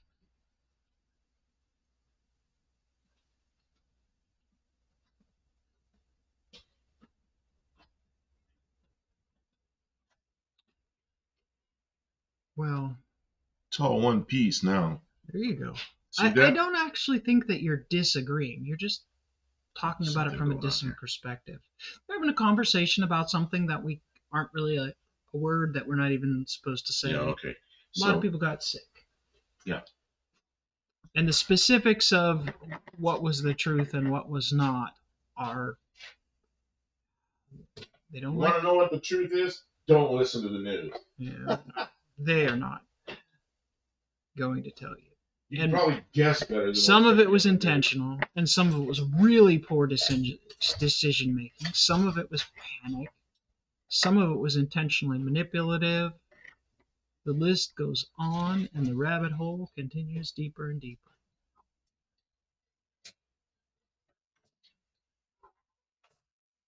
Controlling outdoor behavior. Some of it was psychological. Like they told people, okay, they have to be careful, and then everybody had went out and did things that they were like, no, this is really a thing, so you can't do these things. And then they started doing weird stuff.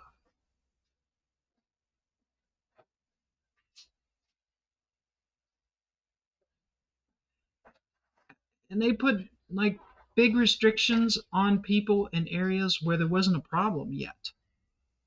Just because they felt like they needed to like condition everybody into being prepared and like being on the same page. So they dragged it out and they made it it was just I don't know. When something like that happens like once in a lifetime, nobody has experience. Nobody knows what to do, and everybody thinks they know what to do, and I don't know,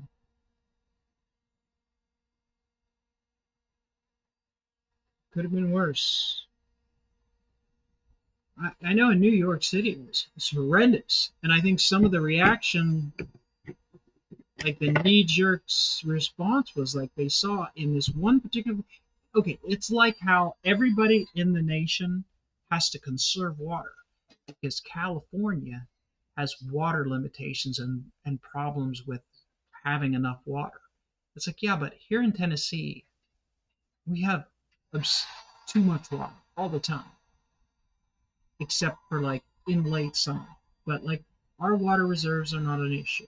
Drought is rarely an issue. Even the Mississippi was running dry. We still had plenty of water in the house. And it was,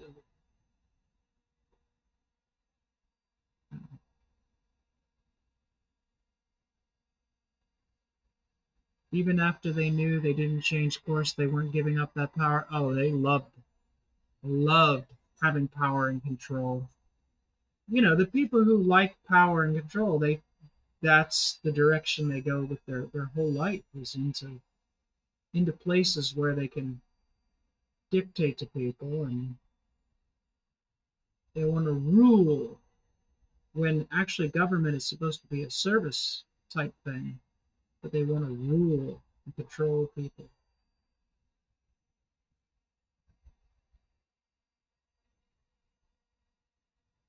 One of my electronics YouTubers was talking about time travel being a bad idea. This is why I disagree with him on that.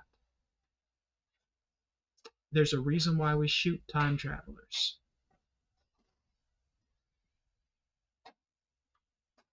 But if it weren't for Scotty, we would not know how to make transparent aluminum.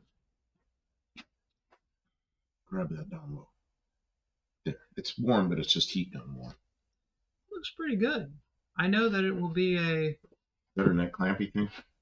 Oh yeah, that clampy thing was a wreck.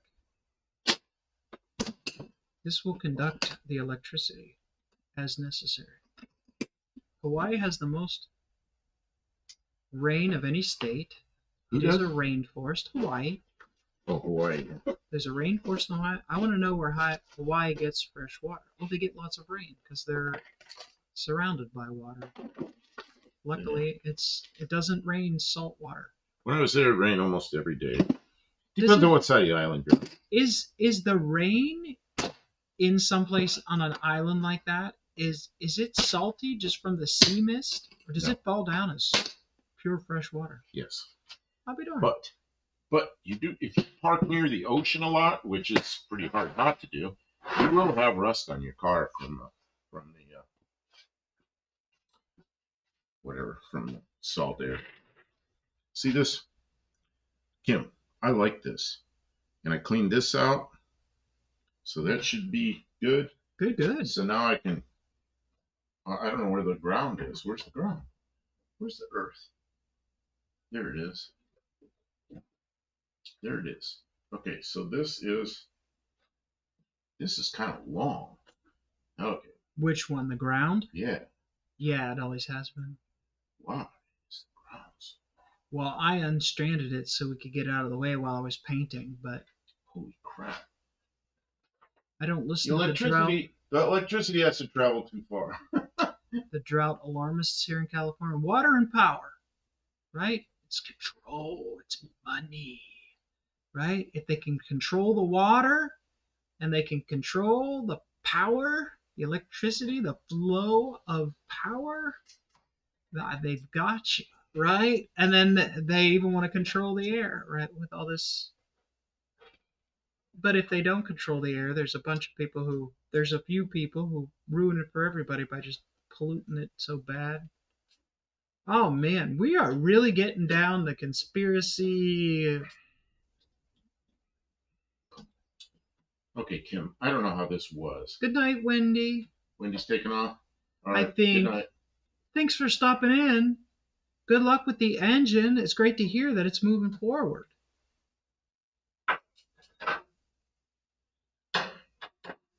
we have some really great people in our community. I mean, a lot of really good people. I really enjoy y'all being here. We're allowed to chit chat about the crazy stuff that's going on in the world a little bit. Tim, I don't like this. Why? Where was this? Do you know? It's not forbidden topics. What the Can you look and tell me which? Because the routing on this is terrible, and I don't know. It couldn't have been like this. on the negative cable? Yeah. Well, it wasn't good. It was Because if you go by here, it's going to chafe on that. If you put it on this side, then it comes real close to a pulley, which really it sucks. was on this side. And I don't think that's any good. I think they just routed where. Yeah, but you can't get chafe on this. No, that's not good. It'll chafe on that. You think it'll chafe? Yes, it is already chafing on that. Oh, okay. Well, okay. Let me think about it for a second. So I can wrap, I can wrap around here and I'll zip tie something so it doesn't hit the pulley.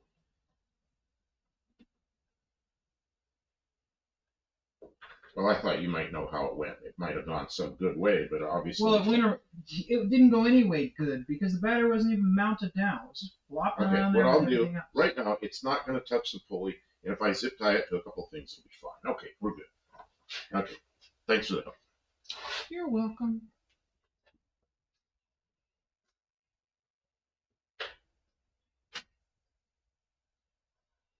Sorry.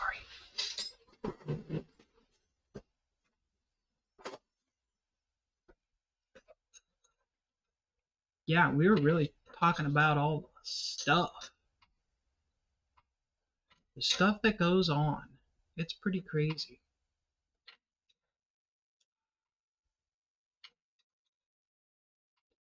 Anymore, even I see a lot of AI generated like fake pictures and news stories that are just fabricated. And it's hard to know what to even believe. Yeah, I was watching something on some stupid thing about batteries. I was looking up because I was going to do this, and it's an AI generated thing, and they're calling the terminals on the battery lead. They're made out of lead. Yeah, right. You know. Oh, Mexican Spec is reminding you that you are going to have to reset all the computers in the car now that it has a battery again. Yeah, you know what? You know what's electronic in this car? Two things: the AM radio, which I probably won't even turn on, and the ignition system. That's it. This is 1978 again.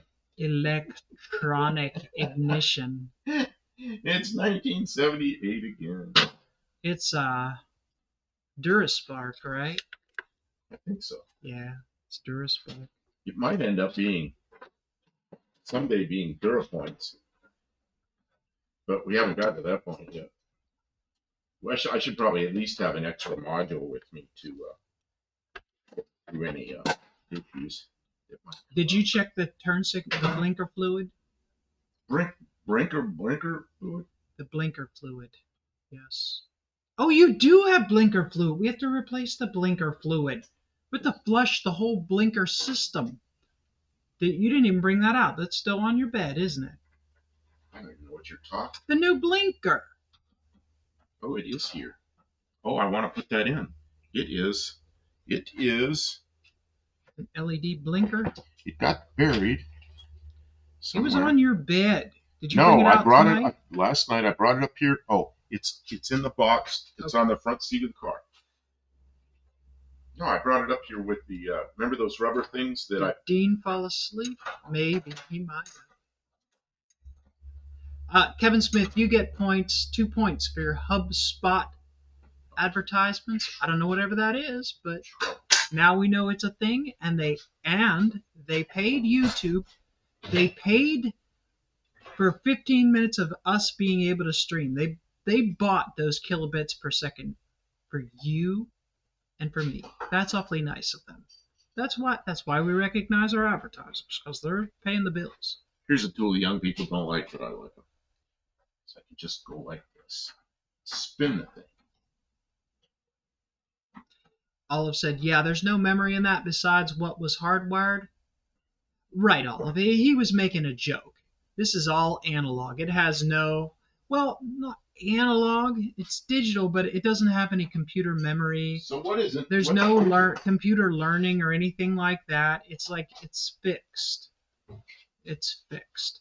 The timing advance is controlled by a mechanical mechanism. And unlike a human, it doesn't forget when it gets old. Well, I don't know. When they get old, they don't always remember what they're supposed to be doing. Oh, geez. And we put you did, maybe I did it, I don't know. You discovered it that somebody had the starter solenoid mounted upside down when we got the car. So when you tried to start the car, it would short out against the hood instead of making the starter go. Remember that? That was even in a video. I think. Hippie Longs says bulb lube. Buddy Carfano reminds us to put the summer air in our tires. Yeah, I don't even know if we changed the winter, changed out the winter. I think we have last summer's air still in there. Summer air? Yeah, because we only drive it in the summer, so we don't change it out to winter air. Battery hammer. Battery hammer. I was trying to get that terminal on a little further. Summer air is nitrogen? Not likely. You won't see me paying for nitrogen in my tires.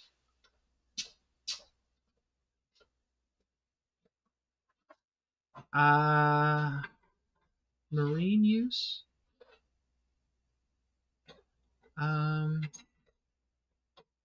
Oh, for the bulb lube. Is that like dielectric grease? Is that a thing? Lube. Is that a real thing? Oh, I did. Didn't I just do a short about bulb lube? Remember? Yeah, you just sprayed WD-40. Yeah, because you couldn't get the bulb was stuck, and if you stick some WD-40 in there and wiggle it around, you'd be able to get the bulb out instead of having the glass part come out of the metal part of the bulb, which I'm sure everybody's done that with an old car. And then then you got to dig it out with a pliers, screwdriver, whatever tool you always pick, whatever. Kim, look at this. Look at this. What do you think? That's not on quite as far as it could go, but yeah, you could loosen it up and knock it down a little. Knock it down a little. You know what? No, it's fine. It's mounted in there nice and solid. It's got good contact. But it doesn't look as nice as it could. All right. You could go down. Why make it? Why, if I'm standing here with a wrench, why not make it perfect? Dry air is more consistent if you pick your timing. Dry air. Yeah, because if you're like in Arizona desert, it's 10% humidity versus being, let's say, in Ohio, where it's like 80% humidity. But I think they're talking about tire air. Yeah, because it's coming out of the compressor. Oh, right. The compressor's getting the air from the air. Bulb lube is for modern plastic light sockets. I think they use that from the factory. Lester LeSabre says my Fairmont has a points distributor with aftermarket radio removed, so it now has no electronics. No electronics. What about the dash? Hey, how is that? How is that Mexican car? What year is the Fairmont? It doesn't have any electronics in the dash, just the analog dash. It's a Mexican. It's what got the Mexican spec. Nice. Yeah, we can't wait to hear more about that car. Man, I'll tell you what, Lester. I was gonna get that heater box out of my my parts car for you. It's a non-air conditioning car, so that ain't gonna happen. Stray Bullet asks, "Did Buff buy this from you, Mexican Spec?" And Mexican Spec says, "We don't have those here." No, the Mexican Spec cars are not quite like this. Yeah. Mexican Spec had a car. He had two cars I really wanted, but of course I picked out the expensive ones. He maybe still has that blue Mustang. It's a blue notchback Mustang V8 5-speed. Maybe it's 4-speed. I think it's 5-speed manual transmission anyway. Really, really, really clean, nice Fox body Mustang. Okay, that one, and then that Matador, which they call it something else. They called it an AMX, basically a '74 Matador. He's got two cars that I really wanted, but they're both, they're really nice cars and they're more money than what I have. So that's what I didn't get. ratchet wrenches, it is cheating, but my hands hurt these days. You know what? It's not cheating because there's only some places where certain kind of ratcheting wrenches are going to fit. So, you know, it's extra work to find the time and place to use them. And having the right equipment is not cheating. Hippie Long says at the parts stores you find more than one brand of bulb lube. It blew my mind. Then she blew my mind. And Olive thinks that bulb lube has a bit more anti-seize properties than probably than dielectric grease. Yeah, yeah. Okay, I got a question for everybody. For those of you who are actually working on stuff, and how many of you use what's commonly called orange Loctite? Oh goodness. I want to know We're gonna do because the it's orange. yeah, because I hear people using orange Loctite, so I started looking into it, and I learned something about it. I'll probably do a video on it, but so who uses that stuff? Does anybody use it? Kim, I'm going to need another paper towel as soon as I get my hands. Buddy Carphono asks if anybody else hates side post batteries. I do not prefer side post batteries.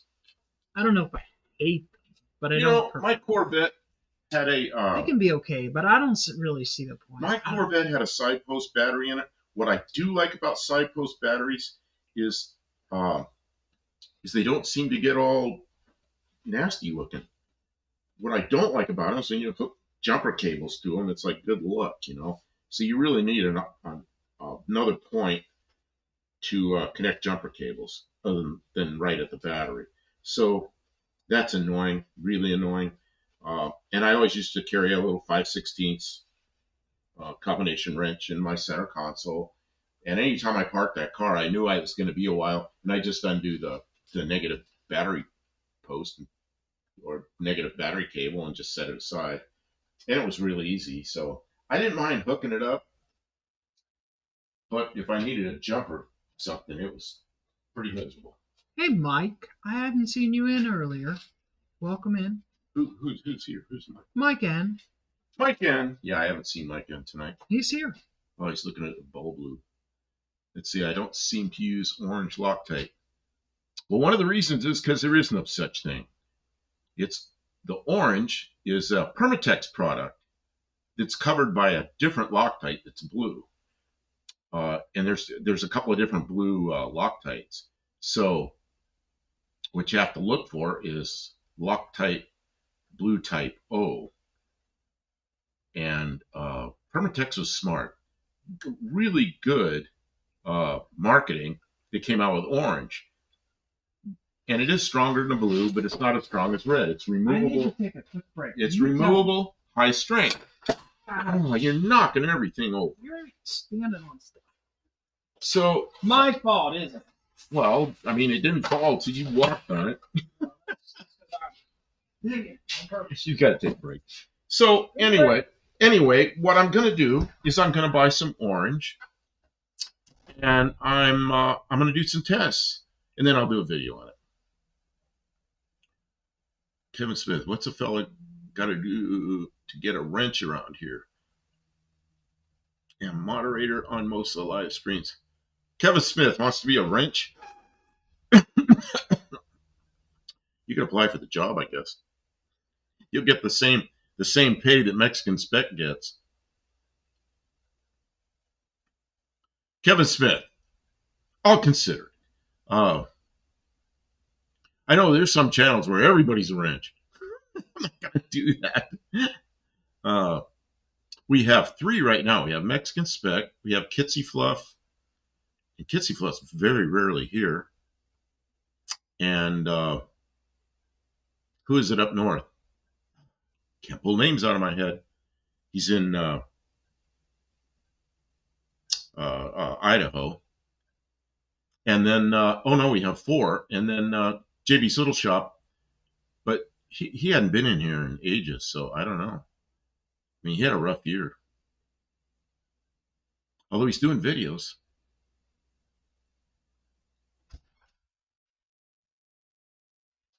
Yeah, barrels. That's exactly right. See, Mexican Spec gets 2 points for remembering what I can't remember. Good job.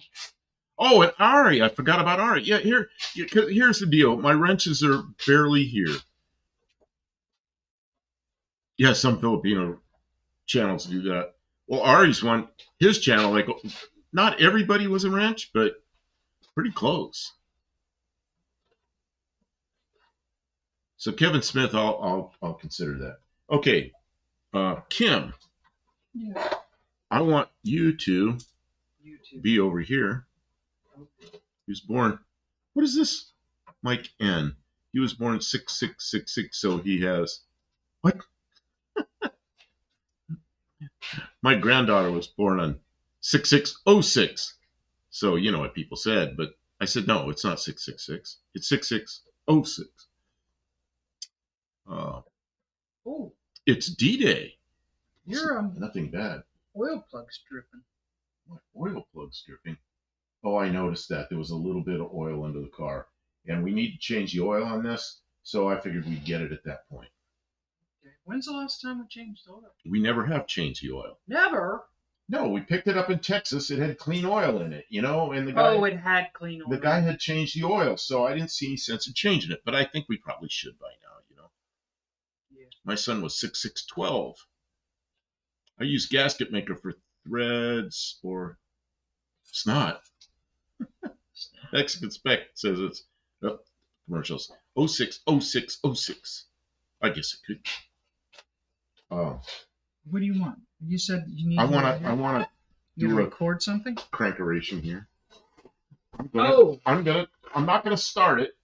I'm just gonna make sure check the electrical connections, because you know what I didn't do? I didn't put the zip tie that I said I was gonna put. So I'll do that first, and then I'm all excited, Kim. You know why? You're gonna have your car back? I'm gonna have my car back. I'm gonna have a daily driver again. Do you want me to unplug the coil wire so it won't start? No, because I have to pump the gas 3 or 4 times to prime it, so I just won't prime it. Oh, okay. I see. It'll dry fire.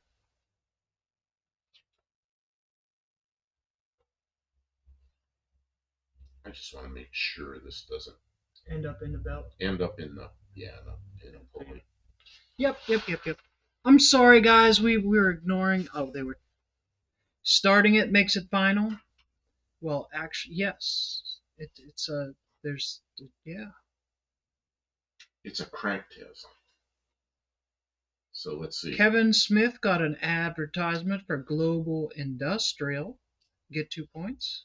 I know there's people that would think a crank test is something else, but in this case, it means the engine. The starter cranks the engine around. It's nothing else. Mexican Spec is telling you that this came up because the 666 came up because he may be driving an air-cooled VW van very slowly 666 kilometers down to the southern Mexican border. That's where the number came from. That's why they started talking. I understand. I get it now. Thank you for catching us up, because I was confused. Mexican Spec's little, his business, he's got exporting cars. He gets to do some traveling, but I can't believe he's able to do all that. And he treats his customers so well. Chases down cars for him all over the country. Mexico is not small. Oh, I hope it goes well for you, Mexican Spec, because right now the market is a little bit flimsy, but it could come roaring back. And if you are like situated as like a go-to kind of person, it could really blow up for you. I'm really hoping that it turns out that way. Right now, the if you look at the auctions and stuff like that, there's some standouts, but there's a lot of stuff that people are like, oh, we thought that was going to sell for more. Some of it's not going as well. It's a very mixed bag right now. My current client wasn't satisfied with anything I did, but you can't win them all. Well, it sounds like that was a really difficult situation. I hope they can get it sorted out. I'm sorry that you're struggling because it looks you like got egg on your face by no fault of your own. It's not like you set it up to Oh, go is that the? badly. Oh, that's the one that the thing got messed up in Arizona. Mexican Spec says I had hoped this morning the tariffs were gone, but this afternoon they came back. Well, crap. It's good to know that our government can make up their You know mind. how to get rid of the tariffs. Convince your government to drop their tariffs, and ours will be gone instantly. Does Mexico charge tariffs? Yes, every country the U.S. deals with charges tariffs. For decades, they've done that, and we have been not doing that.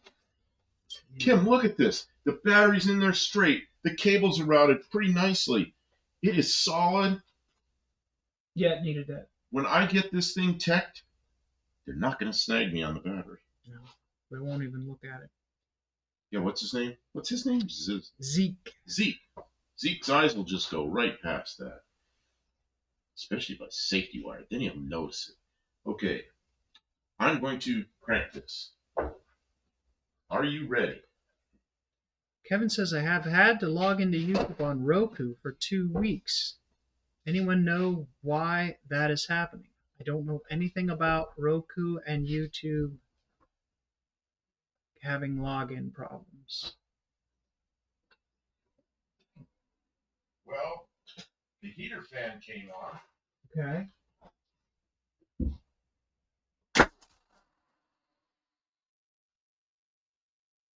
Good to me. Hell, it almost started. Yeah, I know. It must have been a little fuel there. Oh. You know what that was? The radio? The AM radio in here with all these buzzing lights. Hmm. Look, see where my fuel gauge is. It's a little below half. You know what's still screwed up we forgot about? But I'm not going to do it tonight. Is the Prindle thing that doesn't return. It's a one-way Prindle. Okay.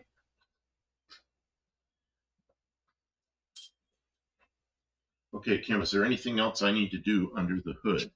Okay, the battery cable. So happy with that battery cable. I'm so happy with this tray and the tie down. Man. Good. Yeah, and the body of the car is repaired where it won't be. Yeah, that little rust spot down there, that's all fixed, and you did it better than I would have done it. You really made it strong, so now if I ever get hit in this bumper up here, it won't collapse because the bumper bracket went right to that rust spot. Now There was still plenty of unibody there. It was a rectangular tube, and the top of the tube was rusty from battery acid dripping on it. So she fixed it. It's good. It's really good. She just put another piece of tubing in there that fit perfectly, and then a plate. It's strong. What else do I need to do, Kim? Oh, how was the oil? How full was it? You just pulled the dipstick out.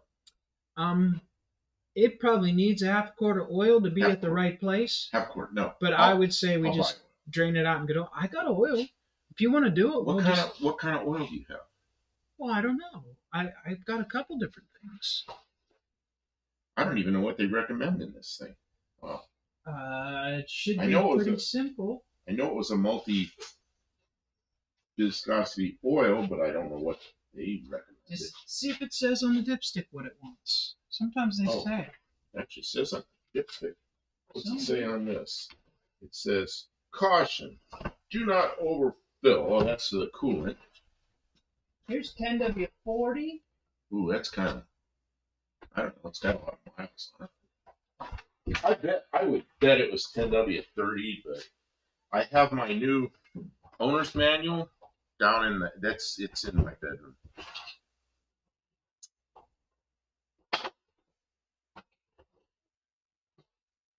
I don't have a filter right now.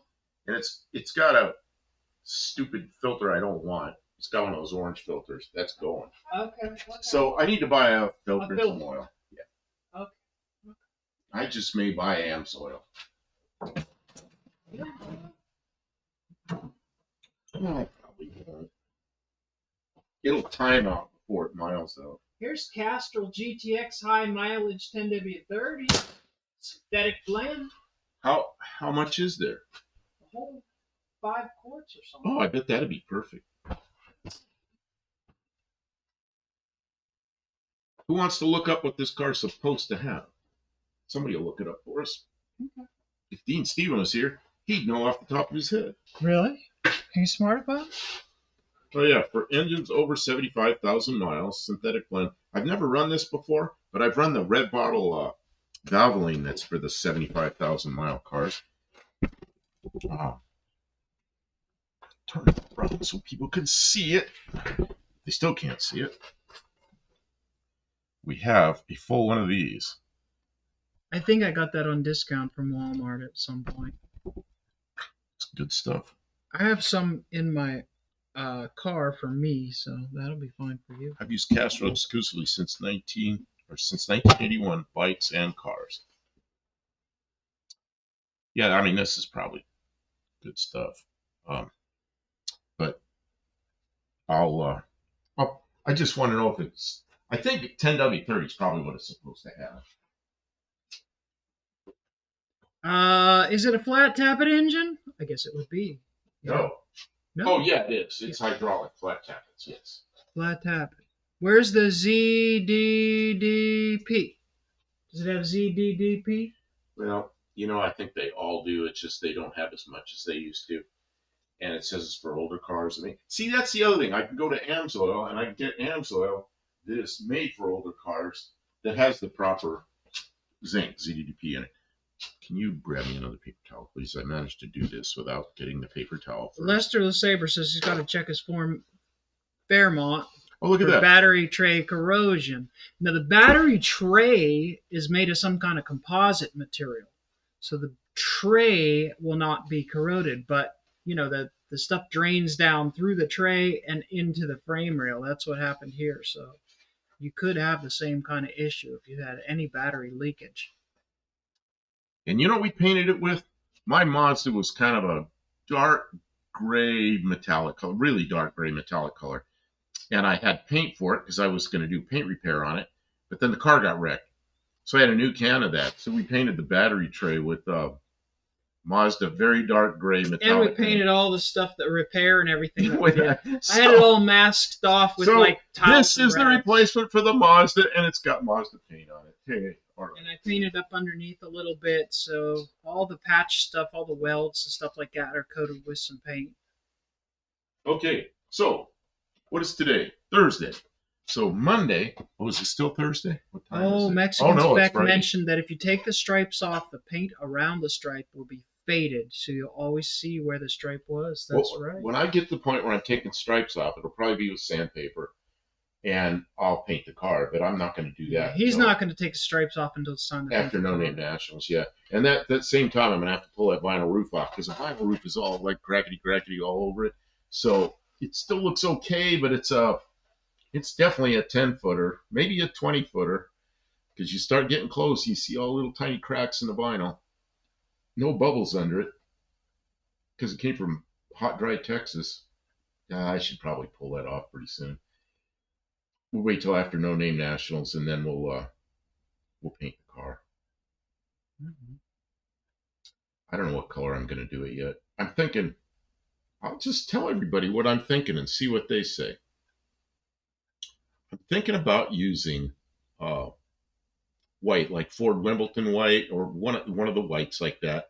And then the interior color, which is kind of what is that interior color called? Kind of an orangey brown color. I don't know. And I'll do the whatever the trim is.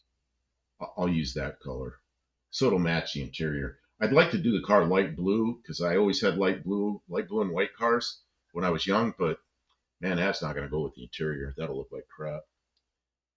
Mexican Spec says no, not purple. Purple, no, it's not going to be purple. Hippie Mix called me. Clued me in that Oh, the clued me. Fairmont was originally gray and repainted white. I mean, a car that old, it's not surprising that it's What seen size 6 is? It's a a repaint. 200, unless you go to the parts store and then it's a 3.3 liter. When this car was built, nobody would have ever heard of a 3.3 liter. Tommy Hamlin says, "Good morning from Dublin, Hey, hey. 6:20 a.m. on a bright Friday morning."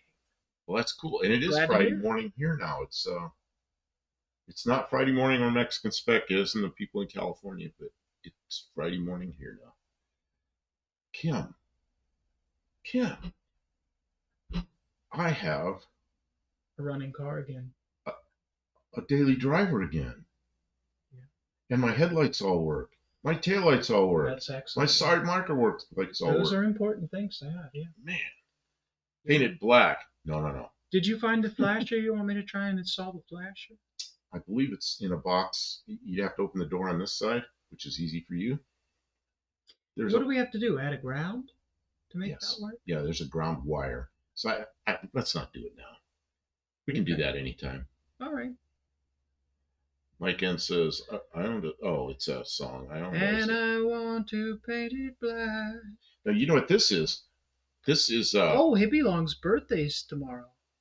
oh, Hippie Long turns 62 in 1 hour and 30 minutes.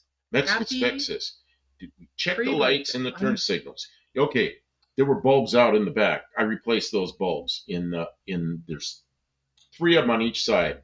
So I think like 1 on each side worked. So anyway, I got them all working, and the turn signals were really slow. Once I did that, the flasher failed. So Kim went out and found a flasher in one of her junk vehicles, put it in, and it works. It flashes a normal rate and everything, but I know I'm going to put some LEDs in it because I know some people don't like that, but I want them to be a little bit more crisp because of the cars on the road today. That's what people are expecting. And so I bought a flasher that's meant for, so you can run LEDs. And and I'm not going to put them in the headlights. I'm putting them in the turn signals. And so it has a separate ground on it. So I have that. It's in the car. Just got to install it. A very unbirthday to you, Hippie Long. Tomorrow it can be the birthday. Kevin Smith says it's a 2-day paint job because that car is clean. Scuff and shoot. There's a lot of masks. Yeah, and Mexican Spec says I won't like the LED because it won't fill up all the space. I don't know. I mean, the ones I looked at they got 4 sides with LEDs, and then they got LEDs in the end. And of course, I did that in a Valiant. And they look really good, but a Valiant's a really small taillight, so you may be right. And if you are right, I may drill more holes and put more LEDs in it. I don't know. I just want them crisp and bright. And incandescents really suck up the power, so you can't add lights to it. Right now, that's how it looks. That doesn't fill up the space, and it's kind of just not bright like they used to be. But the headlights are. I've got new, just replacement incandescent headlights, and they're pretty nice. Olive finally came back with an oil recommendation. I'm going to give her 2 points because nobody else even bothered. Uh, it says 10W30 or 40 is fine. And I'd suspect that 10W40 is like a winter weight. Or Well, it'd be no, a summer. summer weight. I think Well, there's still 10 weight oils. A 10W30 and a 10W40 are both 10 weight oils. 10W30 should be good in this engine. That's what it's made for. 30 and the 40 indicates how it will behave, how it will lubricate as a 40 weight, but it's a 10 weight. But that's done with some kind of polymer chains or something, so they're different. So I'm just gonna the 10W30. That's perfect. That's perfect. It still has pretty good. Has good everything. Like the engine runs like it's low mileage. This engine runs great. Can it be re-cleared? You could, but it's got some little dings in it, like little. It's got some scratches and gouges and things. And you wanted to change the color, right? Yeah, I do. I want to make. He wants to make it a different. I want to make it white and then trim with the color of the interior. I think. Yeah. I'm still thinking about it. Probably won't clear it because. Honestly, you might be able to cut and buff this and bring out a lot of shine. What I'm thinking about doing is, I don't know, especially like brown cars. I don't know. Yeah, it doesn't really show on camera very good as brown either. But white will look good with some kind of trim on it. But I think I'm gonna try. I need to get one of those old hoods out there and shoot it as a test, Yeah, and do it with a do all water based stuff, and then on this. clear coat it. Oh, you want to see what a clear coat But looks like over the water-based I stuff? want to grab a piece of like an old hood or something we have out there, a fender or something, Yeah, yeah, like off a practice. Spitfire, Yeah. and sand it, and paint it, and clear it, and see how it looks first. I'm still rolling with my winter weight. That's the winter weight. I got my winter weight. You know what? I lost a couple pounds. I'm doing really well. Um, Patrick Sullivan says that's why I'm a fan of the inline longevity. I mean, it's got years, but the mileage is only what 108,000 on Has it. 108. Yeah. It's really You and know, and the person who owned it really loved it. Like it was a one owner car before this guy got yeah. it, and he didn't drive it that much. It mostly sat all its life. They got it to do a movie, and they got this and a Yeah, Thunderbird and something else of similar vintage, and they were going to do a movie, yeah, but that deal fell yeah. through. And he talked about they So they drove sold it. the cars. He told us, "Oh yeah, we'll have good memories. We took that car to get ice cream and stuff like that." Nobody ever commuted in this car or anything like that. And the people who owned it drove it modestly and probably changed the oil and took care of it. And it runs fantastic. On the way back from Texas, it ran really good, even though the carburetor is full of Well, dirt. engine ran. And The engine ran fine. The external stuff was a little sketchy. well, it was a little bit bad off the line. The carburetor was a little bit funny. Yeah, it had no accelerator pump. That's right. The accelerator pump was messed up. No accelerator pump. You got to come off the line a little feathery, but other than that, it was okay. And Boy, it's getting to be a really solid car. We got we got to the rebuild the front end. difference between how it was as a car when we got it versus now. Oh, that's right. There's some Okay. clunky components in the front end. Something isn't quite right, but it's not too bad. But the guy that we got it from gave us new Gabriel struts, gave us the rubber things that go on the top. They came with the car, brand new ones that those struts fit into. The only thing we need to buy are lower ball joints I and think tie we rod might ends. have a ball joint or a tie rod. Why Well, don't we test it out? I'll We buy have time. I'll buy two tie rod ends and I'll buy two ball joints. Then Well, why don't we everything in check the it front end and will be see? everything in the front end will be new. She goes, no, why should you do Just that? replace the stuff that's bad. It's only 4 more things. It's 4 more things of work. And Chinese parts are not necessarily better than the original Ford stuff if it's still good. I'll buy Moog or what? Probably buy Moog parts. You should take the car apart if changing colors. No. Well, I understand all this. There's like, yeah, I know it'd be nice to get the inner fenders and all that, but I don't know. I I guess mean, I could open the hood and shoot that. It's like prep is important. how Prep is important. how But carried away am I going to get? And then I got to do the door jams, and I know that, but I'm not going to take this car all the way apart. do both Hey, sides of the bucket. I'm 71 years old. How many years am I going to live? Okay, let's see. If I take it all the way apart, Not till the end of when we put it back I'll be. together. I won't ever get it back together. Might not. And we have to keep projects moving because content. We need the content. Hippie Long says, do both side of ball joints. It's same age. There's only 2 ball joints. What's it's on a- the bottom? The bottom is the only ball joint. I don't believe you. I want to see. It's a Fox body strut. There's a spring on the bottom, and it's like a modified McPherson strut on the top. There is no ball joint on the top. Listener Saber, Moog isn't what it used to be. I don't know, maybe not. This inspect says you're building a new car. Buy Motorcraft original parts. Yeah, good luck. Go to the Ford dealer, see what happens. Is there even a Ford dealer anymore? There's no Mercury dealer, I know that. Oh shit! What is it? Come and look. Oh, Jesus. She found something loose. Man, Clunk, clunk, I can hear it. you hear it? Watch this. You won't fucking believe this. Oh, let me get a light. See what the front is. Something's bad. Oh, we gotta get it. We gotta get a recording of that. Okay, so it's not a daily driver yet. Woo! Shoot, that's real bad. Yeah, there's a big Mexican specs got it. There's a big old shit underneath. Uh-oh. Well, we found the plate in the front end. So Kim, Holy crap! where'd that big piece of black foam go? I see it. There it is. See, Holy friggin' moly! the first thing she grabs is worn out. Something bad. This is my lay down on the ground piece of foam. I'm gonna give it a quick brush on the tire so it doesn't look like we've been driving through the mud. Even though we haven't been driving through the mud. Let me get my short machine. This is my short machine. So we're gonna do this live for everybody. What a piece of crap I've been driving. Are you gonna sweep up dust right when I get on it? Whoa. I'm just trying to get the wheel cut. There is dust everywhere.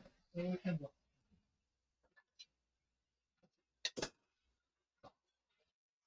Can I get down there? No, No, am I allowed to get down there? you absolutely are allowed to get down there. What do you want to see underneath what's going on? Yes, I want to video it. Okay.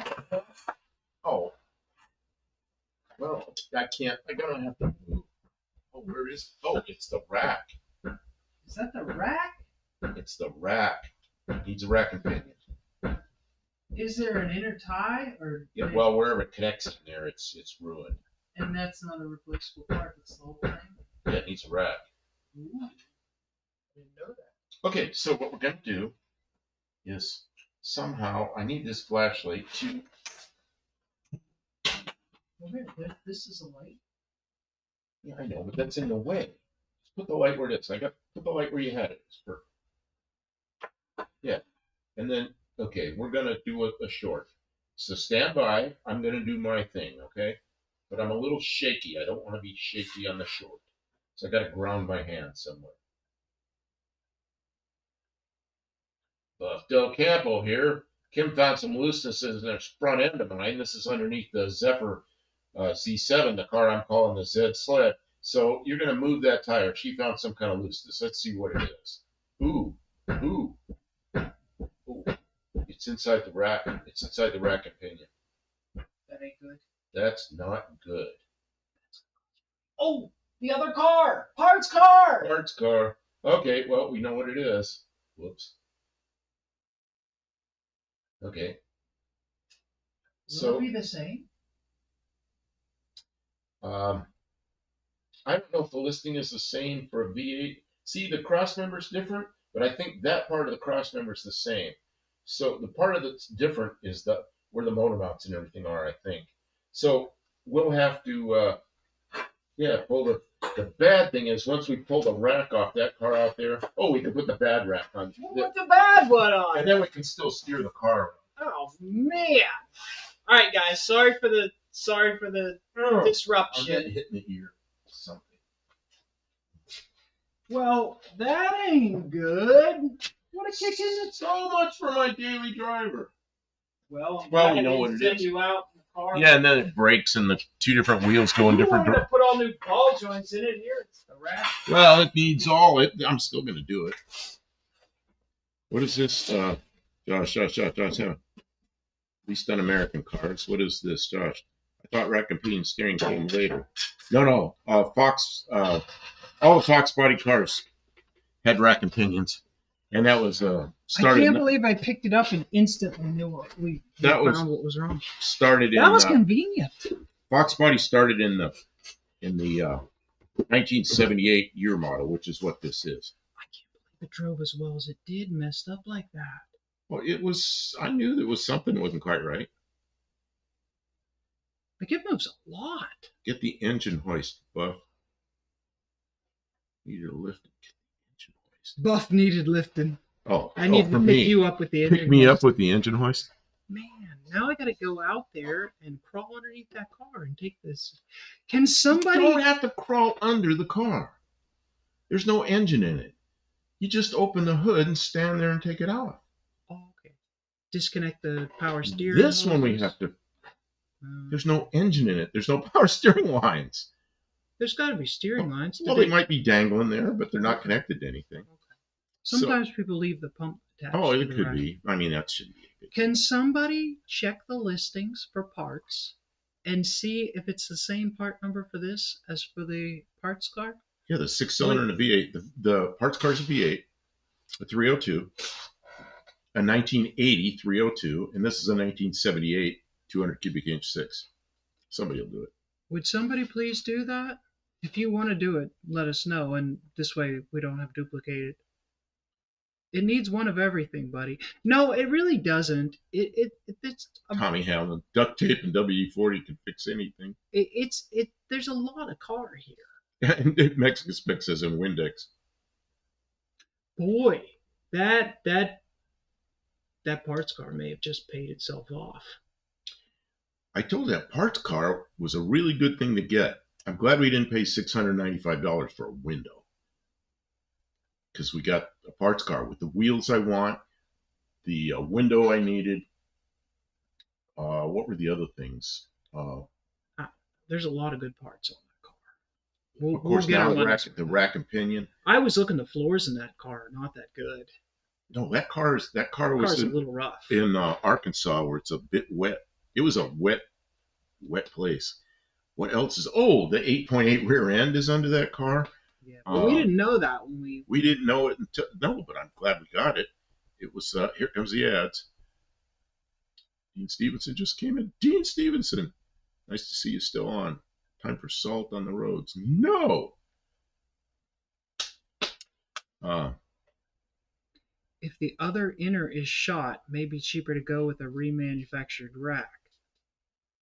Well, I don't know what's underneath that boot. Is it like an inner tie yeah, I rod think, end, or is it but it's part of the rack, I think. Yeah. part? I mean, I've never taken one apart to see what it looks like. Yeah, and that's the other thing. We could take this rack off and take it apart and see what's there. Yeah. You know, family health care. Is that that's an ad? Family health care. Who's family health care? Is that the name of the company? A Zito ad. I don't know what a Zito is.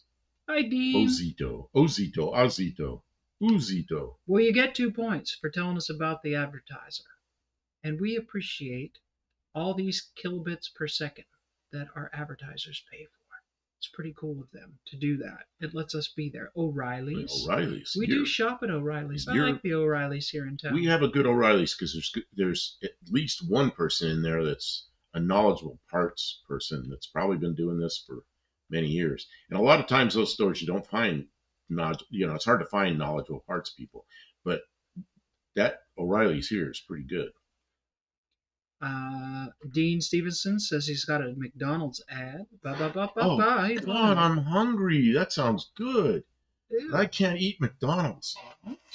I mean, McDonald's What is time is it? fantastic. Thanks, Can we go to the McDonald's. store? No, We it's cannot. too late. We cannot. Capital Group and Zorro ad. Zorro. I forget what Zorro is. Zorro's a place. I bought a lot of stuff from Zorro Really? when I was doing the Oh, Kevin Smith is. supporting the Navy. He says in he's Afghanistan. on his way to pick up the Studebaker. He's got all the points he needs now. I was just gonna give it to him and he wouldn't take it. Oh, Tommy Hanlon's getting 20% off his gas boiler or heat pump. Oh, But you're supposed to. Was it Train? Was it Bryant? Was it what? Or was it one of the people that supplies? probably that somebody in Ireland. I don't know what companies are Oh, there. that's true. I don't know what companies are in Ireland. I have never been to Ireland. I kind of understand the weather there because I was in England, and I assume it's about the same. But man, I've never been to Ireland. Oh, that reminds me. You drive on the wrong damn side of the road too. For all of you who are viewing who are not getting advertisements because you are paying the monthly fee to YouTube so that to sponsor us without advertisements, I'm awarding you 3 points for being here and for paying your own way. We appreciate it. Thank you. You get points for it. Buddy Carfano says Rock Auto lists the racks as the same part number. So that means the one in that car will probably just bolt in there, which would make sense. So if that Yeah. one's good, we'll just swap them out.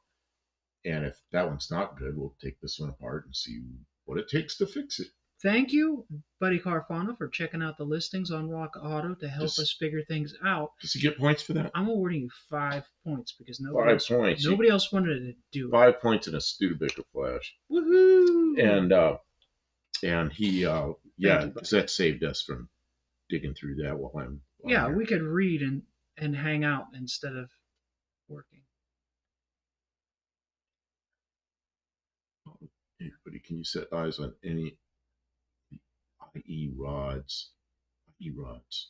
Oh, tie rods to see if they have solid ends or another joint. Yeah, you know what? When you get the rack, I think those things are hanging out of there and they don't have a tie rod end on them. So I don't know exactly what's inside there. Some kind of a ball joint. I think you have to cut some kind of thing to. I mean, we know it's bad. Tommy Hamlin's Irish Board Gash, the gas supplier company. Is that Gash? Let's put it up in the air and see what's going on. Wasn't one of the Lincolns a Fox body also? Lincoln was the Mark 7. The Mark 7 was a Fox body. Fox body? Yeah, I think it was just the Mark 7. There may have been another one. I don't know. You know who knows that stuff is Dallas knows all that stuff real well. Oh, he does know the Fox body. That's a thing. Although he didn't know the cross members were different because he probably had nothing but 4 cylinders and V8s. The 6-cylinder inline 6 does have a different cross member. Kevin Smith, what do Tavo's ad look like? Oh, Vegemite. Vegemite. Then we had people from Australia up at the test site where I was working there many years ago. And all of a sudden there's Vegemite in our refrigerator. It's like, what's this? And everybody's laughing about it. But I don't know why I never tried it. Everybody was trying it and hating it, except the Australian guys, and they were eating it. So, yeah, I don't know. I should have tried it. Vegemite sandwich. Oh, who was it looked on? Buddy Carfano. How much was the rack? Did you notice the price? Oh, yeah. It's like $50.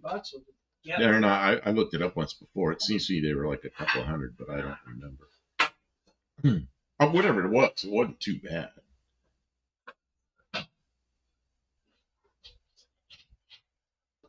Kevin Smith says nasty stuff. Vegemite is an acquired taste. You know, there's stuff we eat here in the U.S. that's an acquired taste. Root beer. Man, I had friends from Russia come here, and they couldn't stand that stuff. You look like you poisoned them. And they were, it's just something they don't get. The 3 things Russians didn't get was ice. They never put ice in drinks. They couldn't understand that at all. Sweet potatoes, just like, blah, what is this? And root beer. Although I've known Russians that have lived here for a long time, and they start liking sweet potatoes. But, so that must be an acquired taste. I don't know. And I believe coffee is an acquired taste, because I'm not much of a coffee person. Never have been. Hey, would you give me a narrow to medium flathead screwdriver with a handle of standard basic size handle? Oh my God, that's a long description of a screwdriver. But I'll dig one out. Okay, Patrick Sullivan says peanut butter evidently as well. You know, you may be right, because peanut butter might be an American thing. I don't know. How was that England? Did they have peanut butter? I don't know. You said like a standard screwdriver, too long? Or? Yeah, not like a wide, heavy. Is this good? One. Yes, that's what I was looking for. I don't know if it's gonna work, but it's. What are you gonna do? Try to pry that? Yeah, it's got like one of those crush clips. I'm gonna see if I can get it to loosen up enough to open this. Man, I had a daily driver and we're already taking it apart. Sorry. I mean, you don't want to drive it. I know I shouldn't drive it like that. Yeah, that's probably borderline dangerous. Yeah, it's a lot of play. If it was just a little. You don't need a rack if yours is still good buff. I'd replace the rack bushings though. The that's that's out. It's whatever where the tie rod end goes into the rack. There's some kind of a ball joint in there. That's where the looseness is. Uh, so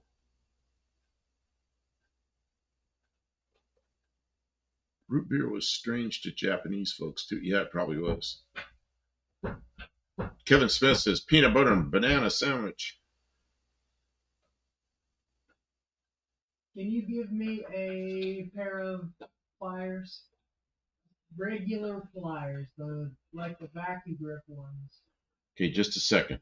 Patrick Smith says think it's made from sassafras. Not anymore. Up until 1960 it was. And then that became illegal in the U.S. So maybe in other countries it still is. Although you can buy it and make it yourself. You can put your hand where you want it. Do you know the transmission panel on this car is bright red, like somebody spray painted it? Somebody, oh, maybe they service the transmission thing shifts like a new car. Yeah, someone serviced the transmission panel. Hippie Long, I did a fluffer nutter today. Don't even know what that is. That sounds familiar. I don't know what a fluffer nutter is. Heard of it before, though. Kim's under there. I think she's taken off the boot, the dust boot off the rack to see what's back there. Yeah, I want to see if this is something we can do. Yeah, maybe we can just replace that piece of it. But then if it's bad on one end and it might be going bad on the other end, then I don't know. And then we've got a spare rack out there. Yeah, but it won't. It's going to be a pretty good amount of work. I mean, I don't know. Yeah. If we need, let's just see where we're at.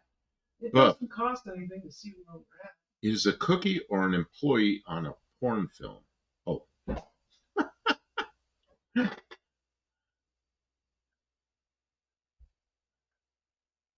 Marshmallow topping and peanut butter. Like serious carcinogen. Stray Bullet says it screws in. Yeah, but there's some kind of a ball joint there. Oh, maybe it's just loose where it screws in. But I got a feeling that whatever that articulating ball joint thing there is probably where the problem is. I don't know. Kim's taking apart to look at it. Rock Auto price is $327 for a rack. I assume that's a rebuilt rack. Yeah, it's a little more than I thought. I thought it was a couple $100, but it's $327. Ooh. I think I'll try the one that's in the car out there. It's peanut butter and marshmallow fluff sandwich. Boy, is it sloppy. You know what I like? Do they list inner ball joints? Oh, what do you see there, Kim? Can you get to it? I mean, I can see it, yeah. It's a ball joint? It looks like it's got like a pin that you punch out. Yeah. That looks like how it disconnects. And then the ball joint is like the tie rod. Is that it's a tie rod and it's a joint. It's one piece. Can you see if that's bad, or you want me to wiggle the wheel, or what? Oh, that's definitely what's bad. Yeah. It's got enormous amounts of play in it. Ooh. Definitely bad. So can we just get that in? It's got a pin that holds it. So if that pin shears, you lose the steering? Well, kind of looks that way. Yeah. Ooh. Let's see. That entire inner tie rod ball joint screws into the rack. Oh, okay. It screws in, and then there's a pin that keeps it from screwing out. You need to buy at least the inner tie rod. Oh, maybe we can just do that. So you punch that pin out, Kim, and then does it look like it unscrews? It might not be a pin. It might just be a hole. Stray Bullet says no. No what? I don't know. He just says no because I just explained what I thought it was, and he said no. Well, No. It's just no. Patrick Sullivan, if it backs all the off, yes, you lose the steering. Won't that be fun? Okay, but if it threads on, that's not a problem. Yeah, but something keeps that thread from turning. Yeah. Oh, Patrick Sullivan says it's a roll pin. So the roll pin keeps it from turning, and that's the safety device, and then it unthreads. Huh. So we may just need that inner tie rod. That's what Olive says. I think you might be right. So, well, is there a listing for just that, or is there a listing for just that? Because I hate to disable the other vehicle and whatever. Yeah, it's a lot of work. It'd be a lot less work just to fix this. Yeah, taking one rack off and fixing it. What about that roll pin? Is that something you can get out of there, or we got to pull the rack to take it out? I've got some access. It's not like some access. It's not impossible, but it Hippie long. Ironically, they sell them. So maybe Buddy Carfano will look to see if that's available on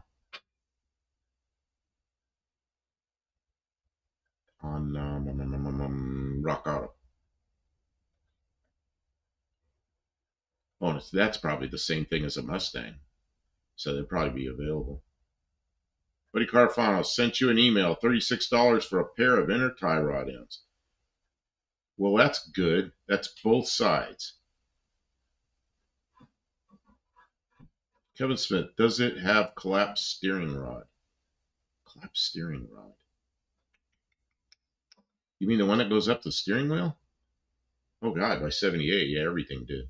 That started in, I believe it was 68. 67 or 68, I don't remember which it was. I think 67 had some regs about padding the steering wheel and stuff, and by 60, that was 67. At 68, they had to have the column that collapsed. All it says there should be flattened areas to put a tool on to unscrew it once you punch the pins out. Yeah. And Kim says, yep, you're right. It looks like what I'm saying. Yeah, and Stray Bullet says you can buy the inner tie rod separately. Cool. Okay. Well. So now I know what we need to buy. Yeah. And $36 for both sides. I wonder if that comes with the roll pins. Should be nice if it did. They'd probably come out. And then the oh yeah, but they might not be. They might be collapsed a little bit, so they won't be stiff when you put them back in. It won't hurt anything to take this roll pin out. It won't even disable the car. Let me see if I can get it out. Give me if you would. There she is. She's already going to disable my car. Give me a. How big around is it? About a quarter-inch, maybe a little small. There's Small. a couple of punches with square. Okay. Ends. I'll either get you punches that are small, or I'll get you a busted up drill bit that I saved for doing exactly that.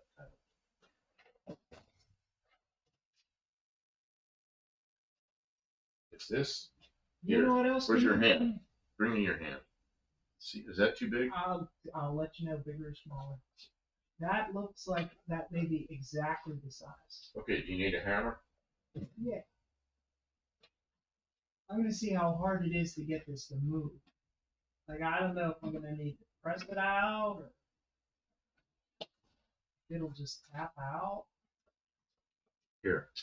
It's not rusty, Yeah, I was working like crazy earlier. Now you're under there working. Kim's always working on my car. She gets stuff done faster than I get it now. Long thin punch, 1/8 inch of little larger or a little larger. Yeah, 1/8 inch. I keep 1/8 inch drill bits around. Anytime I break a long like a 6-inch, 1/8 inch drill bit, I just walk it off and I make punches out of them. But she says that one will work, and it's bigger than an 1/8. It's probably 3/16, something like that.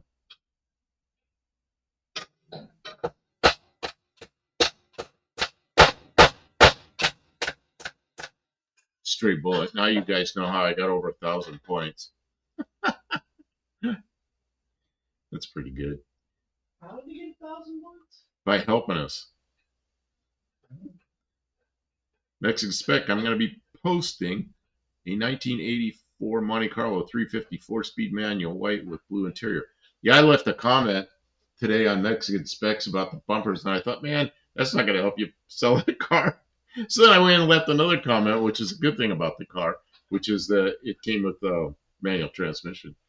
Because I was looking at he put a Maverick up, and it was a 74 when the U.S. got all the big bumpers. The U.S. mandated the big bumpers.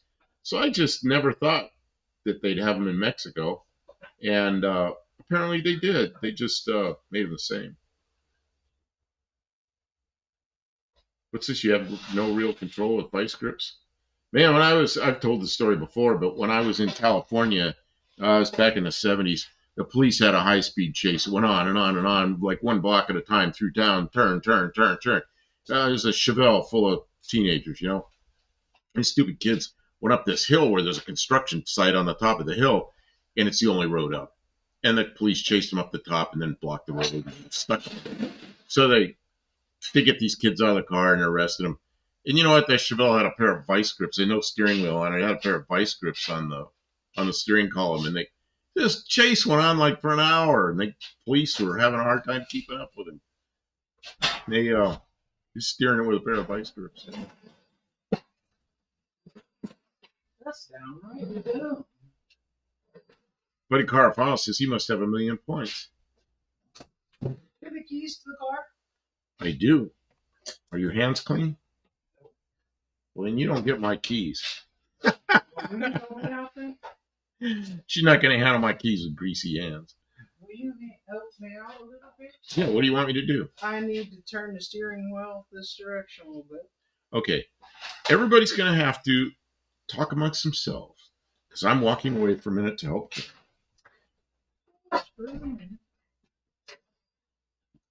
Oh, more jacks. I'm going to put a safety jack on there. So Good idea.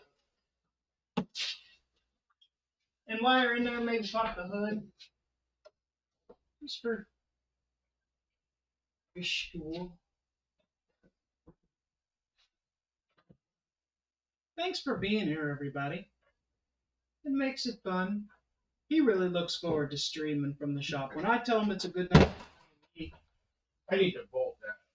he gets a little more. He's like enthusiastic when he knows we're going to be streaming. Yeah, I came up here to do that. Yeah, you got it. Car will start and run now, but I got to make sure he doesn't get too enthusiastic and get himself into some trouble and drive something with a bad rack, inner tie rod end or something. No. Don't be crazy. Oh, you know what? You'll be able to kind of see from the top. Maybe you can record. Yeah, turn it the other way. A little more. Which way? To me. More. That ought to be good. That gets me out of trouble. I think it does.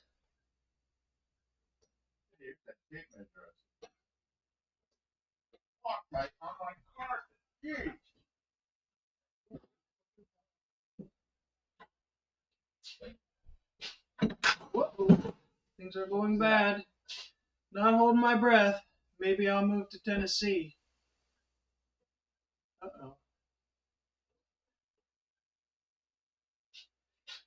Oh.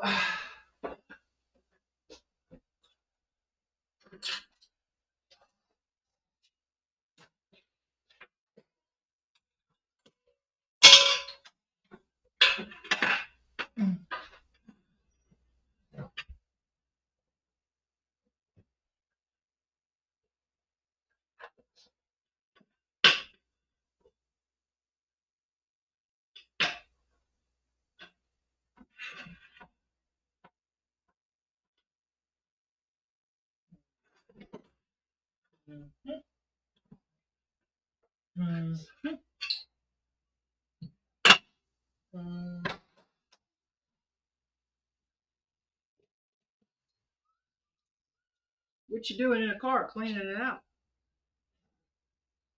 Looking to see what I'm gonna have to do to put a console in this thing that's wide enough that it'll be any good. I'm gonna have to narrow the glove compartment a little bit, but I can do that. I got all the interior paint skills. I can do it. I know how to do that.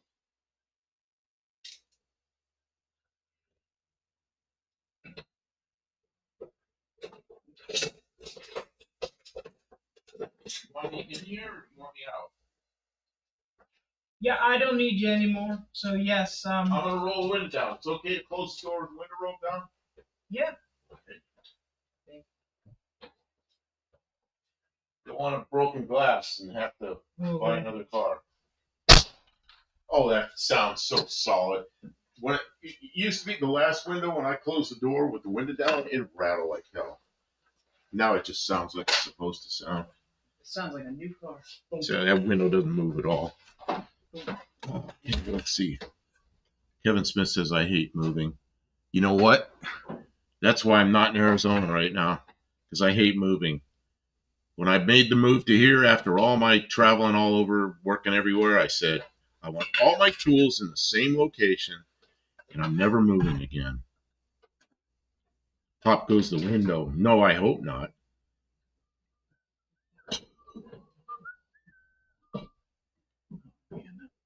Stink.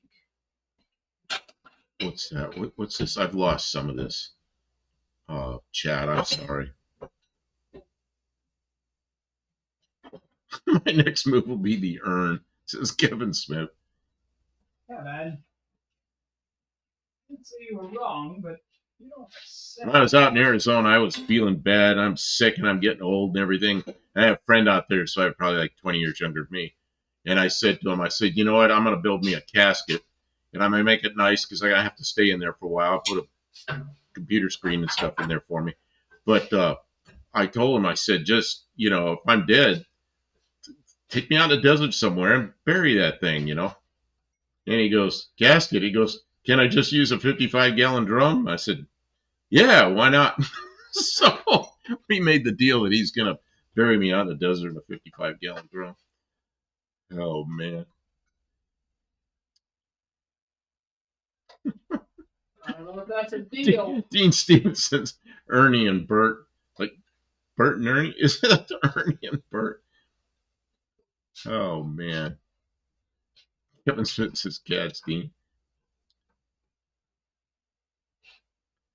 Stray bullet. There's no smog inspection in the California county that I live in. Hey, what county do you live in? You told me once before, but I don't remember.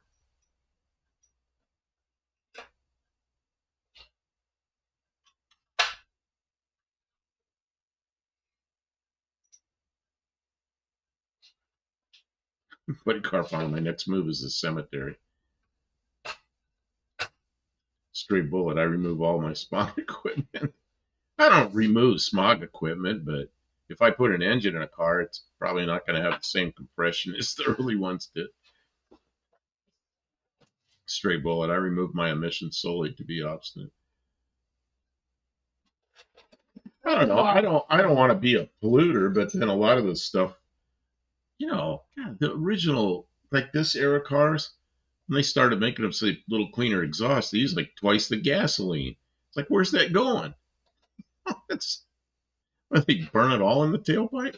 So I could explain the reasoning, but Yeah, probably follow the money trail. I don't know if it's good. The aliens needed rhodium for their spaceships, and Rhodium. the way they figured out to get humans to mine the rhodium for them is to force them to put it in their cars, because humans love cars, so you could force them to work if that's what's required to get them more cars. Oh, the stray bullet says, I told you many times I'm going to keep it a secret. Whoops, well, you typed it in here. Rally wheels would be best for Monte Carlo. Man, I got a set of rally wheels. I got those rally wheels because I wanted to use them on the Studebaker because it was going to be all GM bolt patterns. So I don't know. I may still do that. I don't know. I don't know what I'm doing. Because see, Studebakers have like the same bolt pattern as Ford and some of the Chryslers. So that wouldn't work with the rally wheels. What do we have that's GM? Jeez. I just don't want to do this in the car. It's miserable. You want to take it out of the car? No.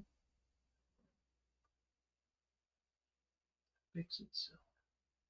Yeah, we didn't see a lot of those up here, but I remember them from brochures. What's that? First ad on Facebook. Set 5 checkerboard wheels. Oh yeah, the checkerboard wheels. I forgot about those. Yeah, we didn't have those at all.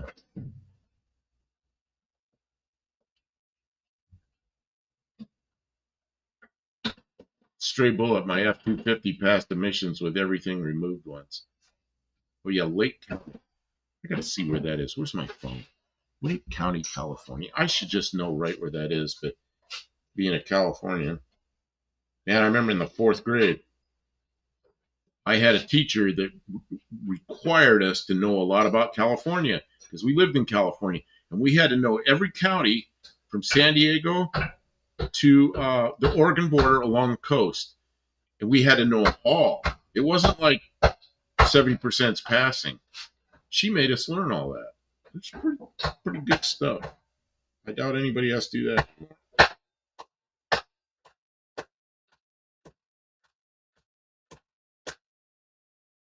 I'll click on that in a second, Mexican Spec. We got ads coming up here. All right. Kilobits are expensive.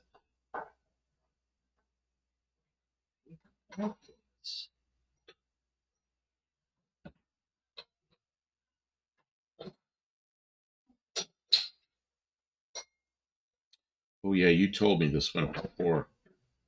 It's up there by Clear Lake. Oh yeah, that's a really weird shit county. It's north, directly north of Santa Rosa, and west of Willows. Oh, okay. I know where that is. I've been to Clear Lake before, but it's not a place I hung out very much. Wow, that's probably a pretty nice area. Except you got to put up with the California BS. Your keys still in the car? My keys are in the ignition hole. Is that ignition hole? I could go help I think you it's with that. just ignition. Just if you say my keys are in the ignition. But that would mean they're in that box that's under the hood. Let's say that. That sounds weird.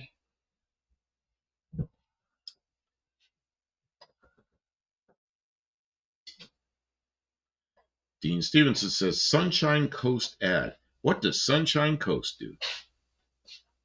Freeze dried of New Zealand. NZ. Dean, in New Zealand, do you have to have your cars inspected every year or every second year or anything like that? And are they all crazy about emissions, or do they care more about brakes and steering and things like that? Or it's funny, you know, some inspections, like the one in Pennsylvania I had to go through, they were really concentrated on sharp edges. Any rust, sharp edges, no, that wasn't allowed. So it's an El Monte Carlito.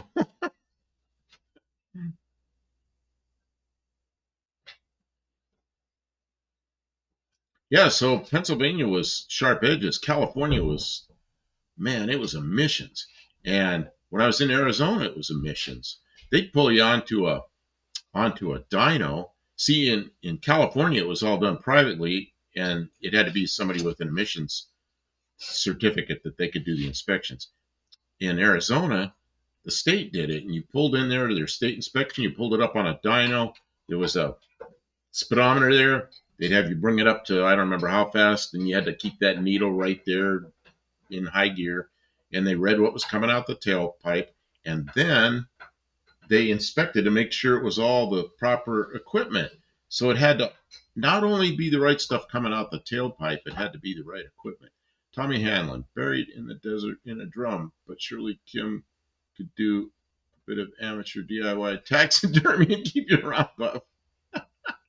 You may not look great, but it'll be better than the original. Sand, put a stiff drink in my hand. So you're gonna do a homebrew taxidermy on me?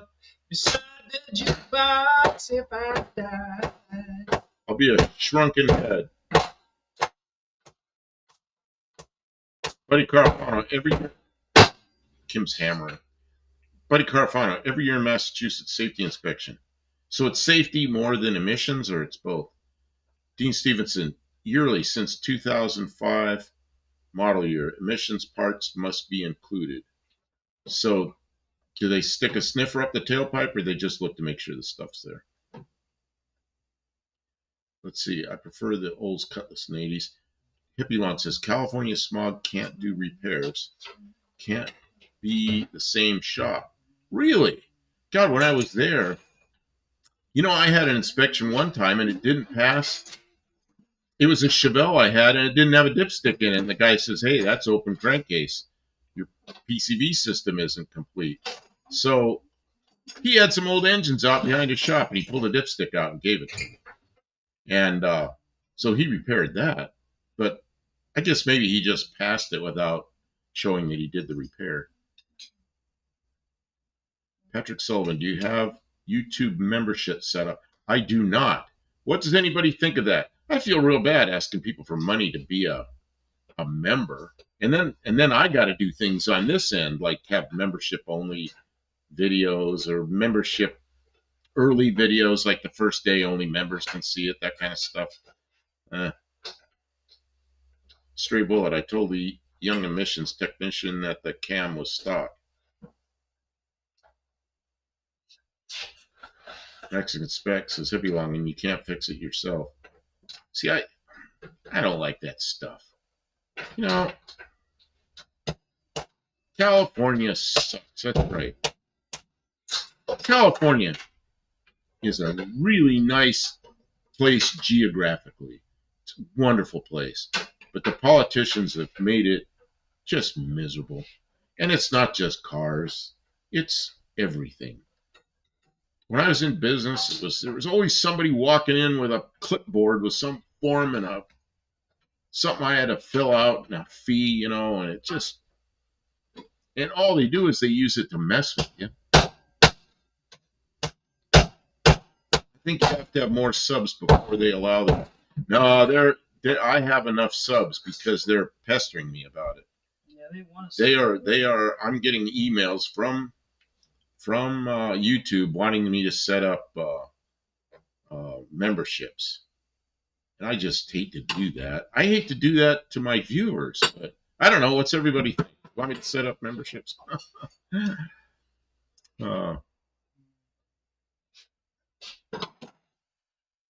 Dean Stevenson, visual, no OBD check light, and bare minimum CO. Okay.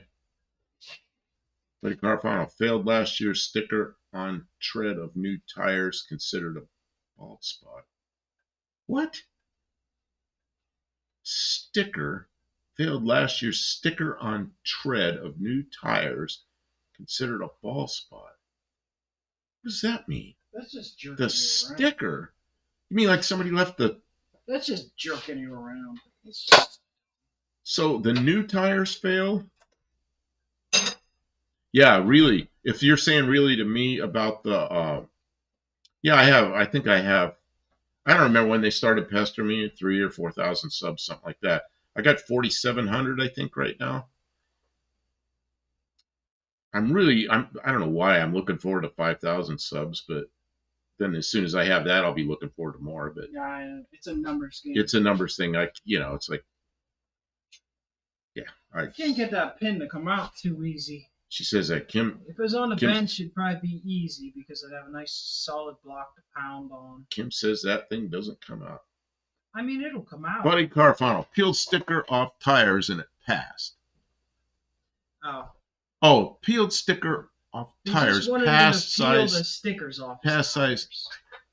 4770. Yeah, I have 4770.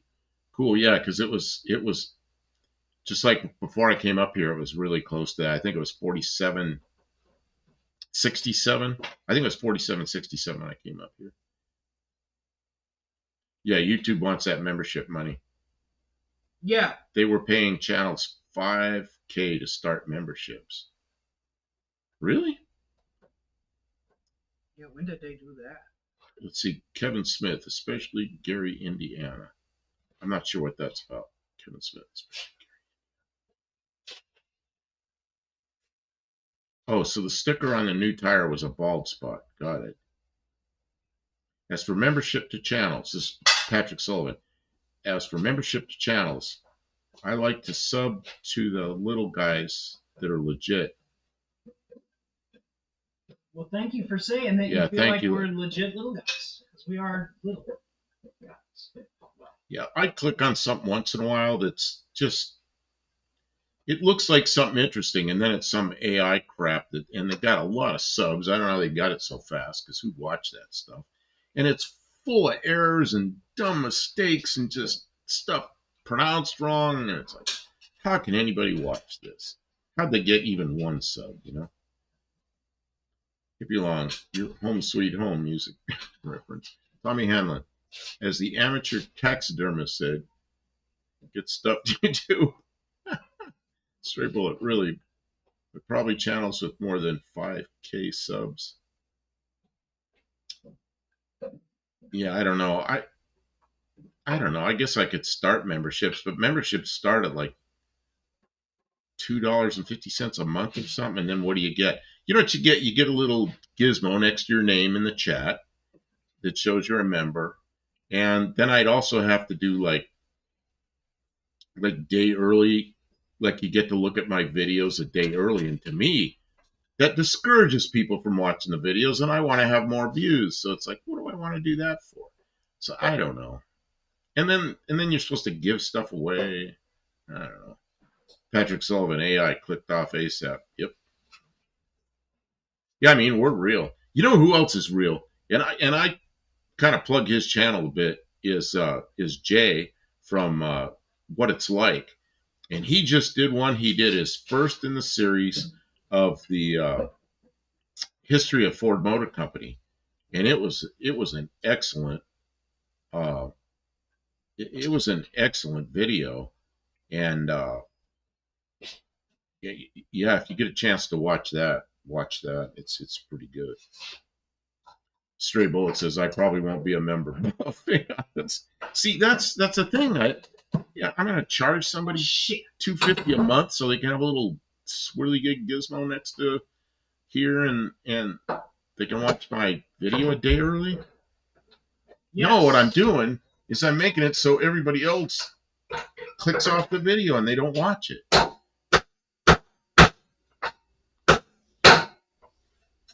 And you get double points. Oh, yeah. Point. Oh, Stray Bullet says,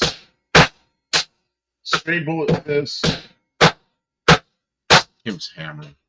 Stray Bullet says he'll be a member if they'll accept Kim points. Right? Hey, we'll have our own membership. You can spend your Kim points. I agree. I endorse that. And then what we'll do? What will we do for when they buy Kim points memberships? We will. I don't know what we'll do.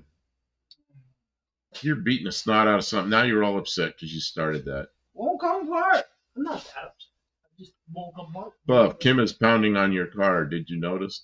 Yeah. I was all excited because this is going to be my daily driver tomorrow. But it's coming apart again. You know, we can't disable it too far because we have to pull this out so my grandson can come in Monday. I was aware of that. I just wanted to see if these drip pins would come out. And you know what? They don't come out.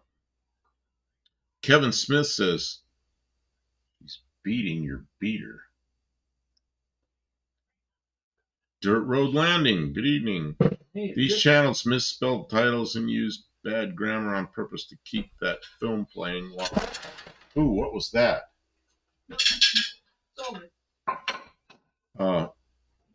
Bad grammar on purpose to keep that film playing while the viewer scratches their head every second that YouTube video or short plays is recorded. Yeah, what the fuck is Kim doing? I can assure you that isn't how you remove the inner tie rod. She's trying to get there's a roll pin in there, and she's trying to get it out. and she was trying to back it up with a piece of wood, so she's hitting it. It isn't moving the whole thing, and I don't want to bend it. yeah, she doesn't want to bend it, you know. So what it really needs to do is probably the rack probably needs to come out and get put on a bench or somehow stabilize that thing so we can beat on it, or maybe use some kind of like a puller tool that's a pusher tool. Yeah, there might be something that you screw and it pushes that pin out. I don't know. We're not going to do it tonight. So right now the car is disabled for going anywhere of any distance, but I can drive it in and out of the shop. Correct? Yeah. What's missing right now is the dust boot is not on there. Kippy Long says, Kim and a hammer.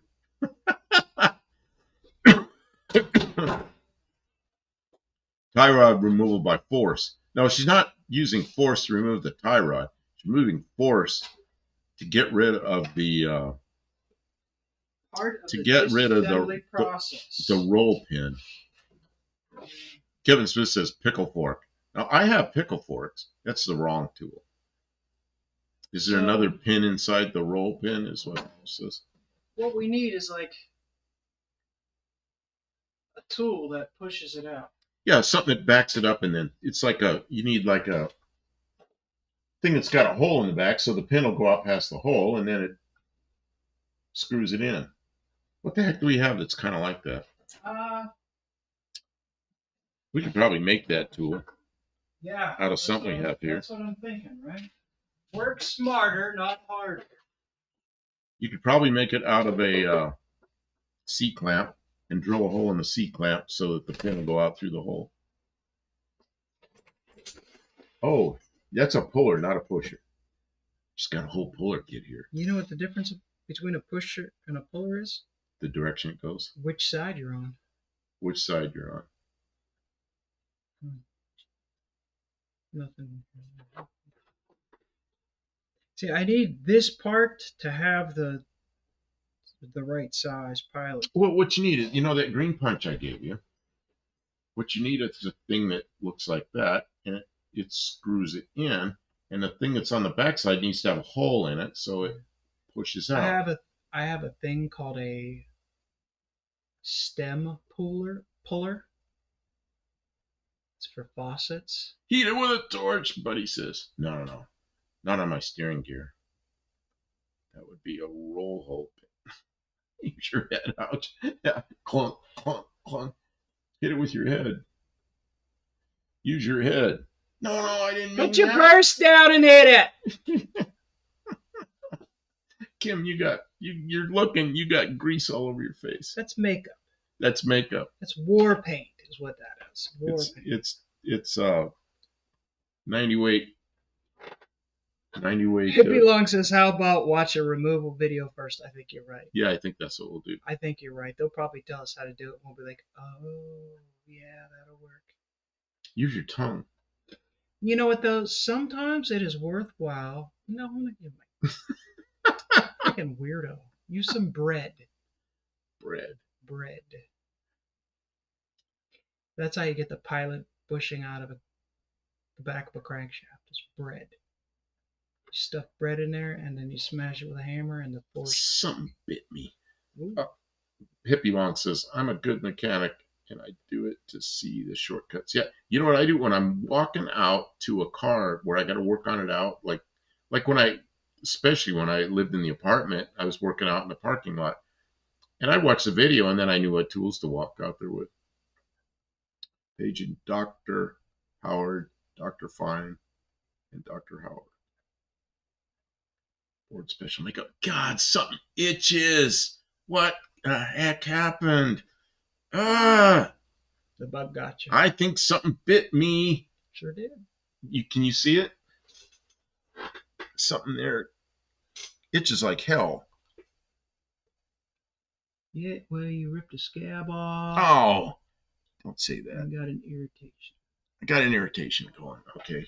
It's that crisscross. Looks like you got attacked by some demon in your sleep. I got attacked by some. The sleep demons attacked him with their. Why did it start itching like 1 minute ago? I don't know. Okay. Speaking of being up late, we've been going for almost 3.5 hours. Oh, it's 1:25 in the morning. Yeah. No, it's not a spider bite. He has some allergies. They And manifest in strange ways. I've been going to, finally, it took me 4 months to get into a dermatologist. Maybe it's Valvoline. That was good, Olive. I'm awarding you 2 points for excellent timing with your humor. So, so I finally got into a dermatologist, and they didn't give me anything. They prescribed a bunch of stuff that was $127, and I'm putting this stuff on me. It seems to be working, I guess. I don't know, but right now, this itches. Jesus. Let us wrap it up. We are Kim's, going to do what he said. And, they're oh, all that's a they. Three Stooges. Patrick Sullivan's Dr. Howard and Dr. Fine is a Three Uh, Stooges reference. Um, they're all on the East Coast, 225. Probably same thing for all of 225. yeah, Hippie Long suggests we watch a removal video first, and I agree that that might help me out with some good tips on how this is done. If I don't have to take it off the car, it is a lot of work. But it's not like an unbearable amount of work. So we'll see Strabo how it says, goes. looking at the manual to refresh my memory, there is no pen. A jam nut keeps the tie rod from backing out. No, this is not a jam nut. And No, that's the tie rod. That's the outer tie rod. this is We are the working on the inner tie rod. It's connected to the rack. we're working on the one that pivots inside the rack. See, Mexican Spec says adios all. Okay, I Yeah, guess that's everybody's time. leaving. It's the time. When the when the mods start to leave. Okay, I'm looking for my Thanks, Tommy. Thanks, Dean, standby here. Patrick. Standby here. Got a lot of good people here. Kevin, what are you doing? Moderating somebody? Shut up. Mm-hmm. Okay, let's see here. So, So now oh, there's another bug. that's Maybe what's what biting me. Something's biting me. little. So Kevin, he's still everybody. Are you gonna still be here? Yeah, Tommy Hanlon says 7:27 a.m. there, or this is 07:27. Yeah, there you go. There you go, Kevin. So I guess we're gonna be out of here. We are out of here for tonight. We will have more in the near future. Do you have a It's short? a left-handed thread. Now she's not screwing that part. She's trying to get the roll pin Yeah, out. gotta get the roll pin out so I can unscrew the thing. Kevin is a blue boy. Well, he's a wrench. Okay, we'll try that. You don't go crazy. You can That's stay right. there. Tuesday night will be TV and start, movie cars. We hope to see you all there. You start being like Mexican Spec and timing me out because I say a bad word, I'll take your wrench. There's no bad words, just bad people. No, I can't time him out. I'm a smurf. Okay, so let's get out of here. Yeah, we'll have more soon. Obviously, we still have more work to do, so we'll see you all in the near future. Thanks for being so friendly. Sorry if I missed your comment. What is all this over here? Hope you earned. I'll fix that later. I hope you earned some points, and we will be back next time. I don't know when it'll be. Hopefully, I'll try to get them to put up a thumbnail earlier so you guys can be prepared. But that was a last-minute thumbnail. Sorry about that.